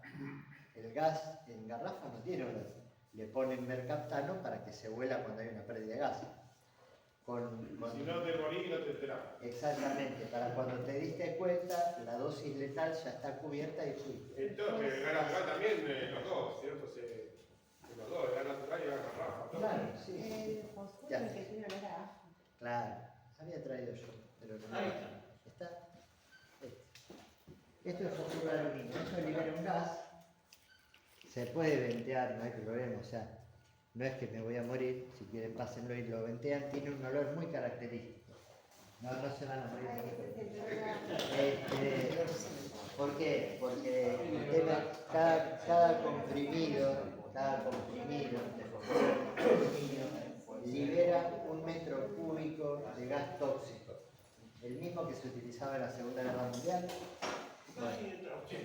Ellos se van porque lo está generando el COVID, dice que son puede ser legales. Ya estoy cansado. Ya estamos cerrando. Porque dice Remy, si no- Bueno, Genio. la semana que viene. Dale. Chao, chao. Chao, Techo. Nos vemos. Increíble, ¿eh? Es característico. Lo que pasa es que hay que manejarlo como. Le voy a mostrar un comprimido. El comprimido yo lo puedo tomar con la mano, no va a pasar nada. Cada comprimido de estos libera 1 metro cúbico de gas tóxico, muy tóxico, arrasa con todo, no deja nada en pie. Por eso hay que manejarlo con mucho cuidado. A carburo, sí, es muy parecido al olor al carburo. Lo que pasa es que, por ejemplo, si tuvieras que, vamos a suponer, yo tiro una pastillita de esta en una cámara de inspección y la cierro y la tapo bien, va a liberar 1 metro cúbico de un gas tóxico que va a arrasar con todo lo que hay ahí. Cucarachas, escorpiones, lombrices, ¿me entendés? Yo lo suelo utilizar, aunque muchos no están de acuerdo, pero yo hace 32 años nunca maté a nadie, lo vengo usando hace mucho tiempo, siempre para trabajar contra escorpiones. Entonces yo hago una aplicación irritante y le dejo una pastillita de fosfuro de aluminio. Para que salga.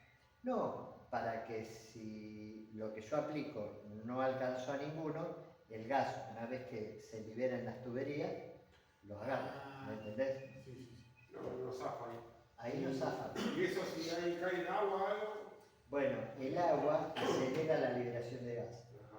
Por eso, al tirar la pastilla, esto se utiliza mucho, por ejemplo, para un camión con grano almacenado.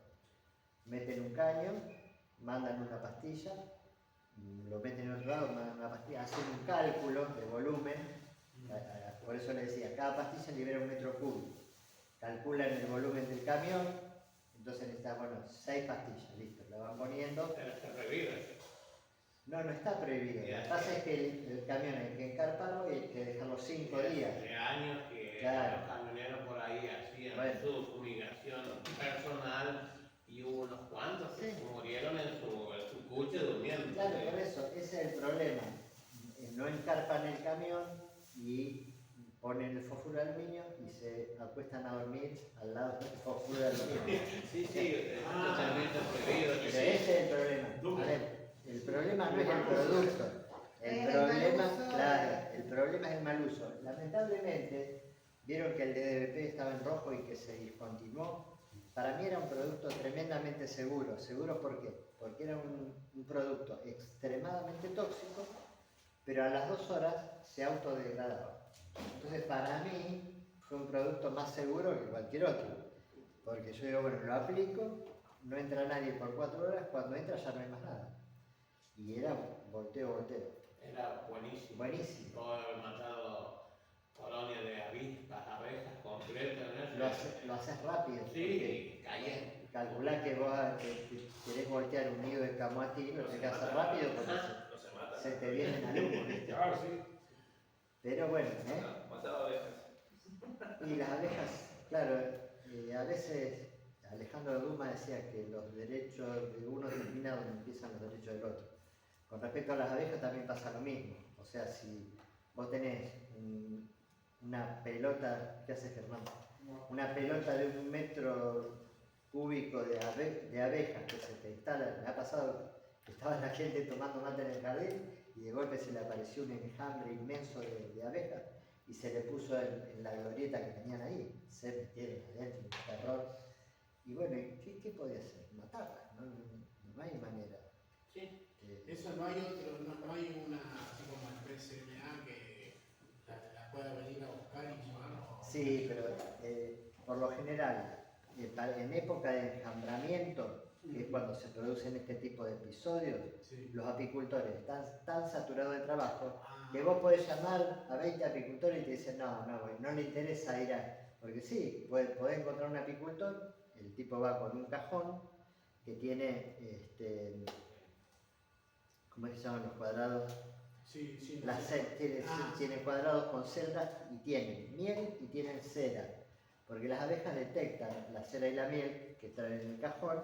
Sí. Entonces, el apicultor, que tiene mucha cancha, mete la mano, agarra a la reina, la pone en el cajón, entonces, claro, las demás las siguen.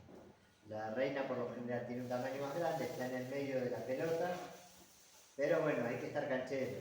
Sí, hay que tener. De todas maneras, una ventaja es que en época de enjambramiento, cuando distintas reinas se llevan cantidades de abejas a formar otras colonias, como no saben si van a demorar 1 día, 2 días, 3 días, 1 semana en encontrar un lugar apropiado, se repletan de comida. Cuando la abeja para salir a enjambrar se repleta de comida, no puede sacar el aguijón. Entonces es el momento más seguro de trabajar con abejas. Pero la gente no sabe, obvio. Tampoco para andar jugueteando con las abejas. Así que bueno, y terminaremos. ¿Y qué más? Después te leo. ¿Qué hice? Bueno, eso es por acá les voy a mostrar. Central evolucionable, florable, microencapsulado y el resto. Y fenómeno de resistencia, cómo se genera. Vean acá las bandas, verde, mencionaba, y las equivalencias según los países. ¿Está? Así que bueno, pero después vamos a tratar de terminar rápido sobre lo que tenemos, porque después siempre vamos a ir volviendo sobre los productos.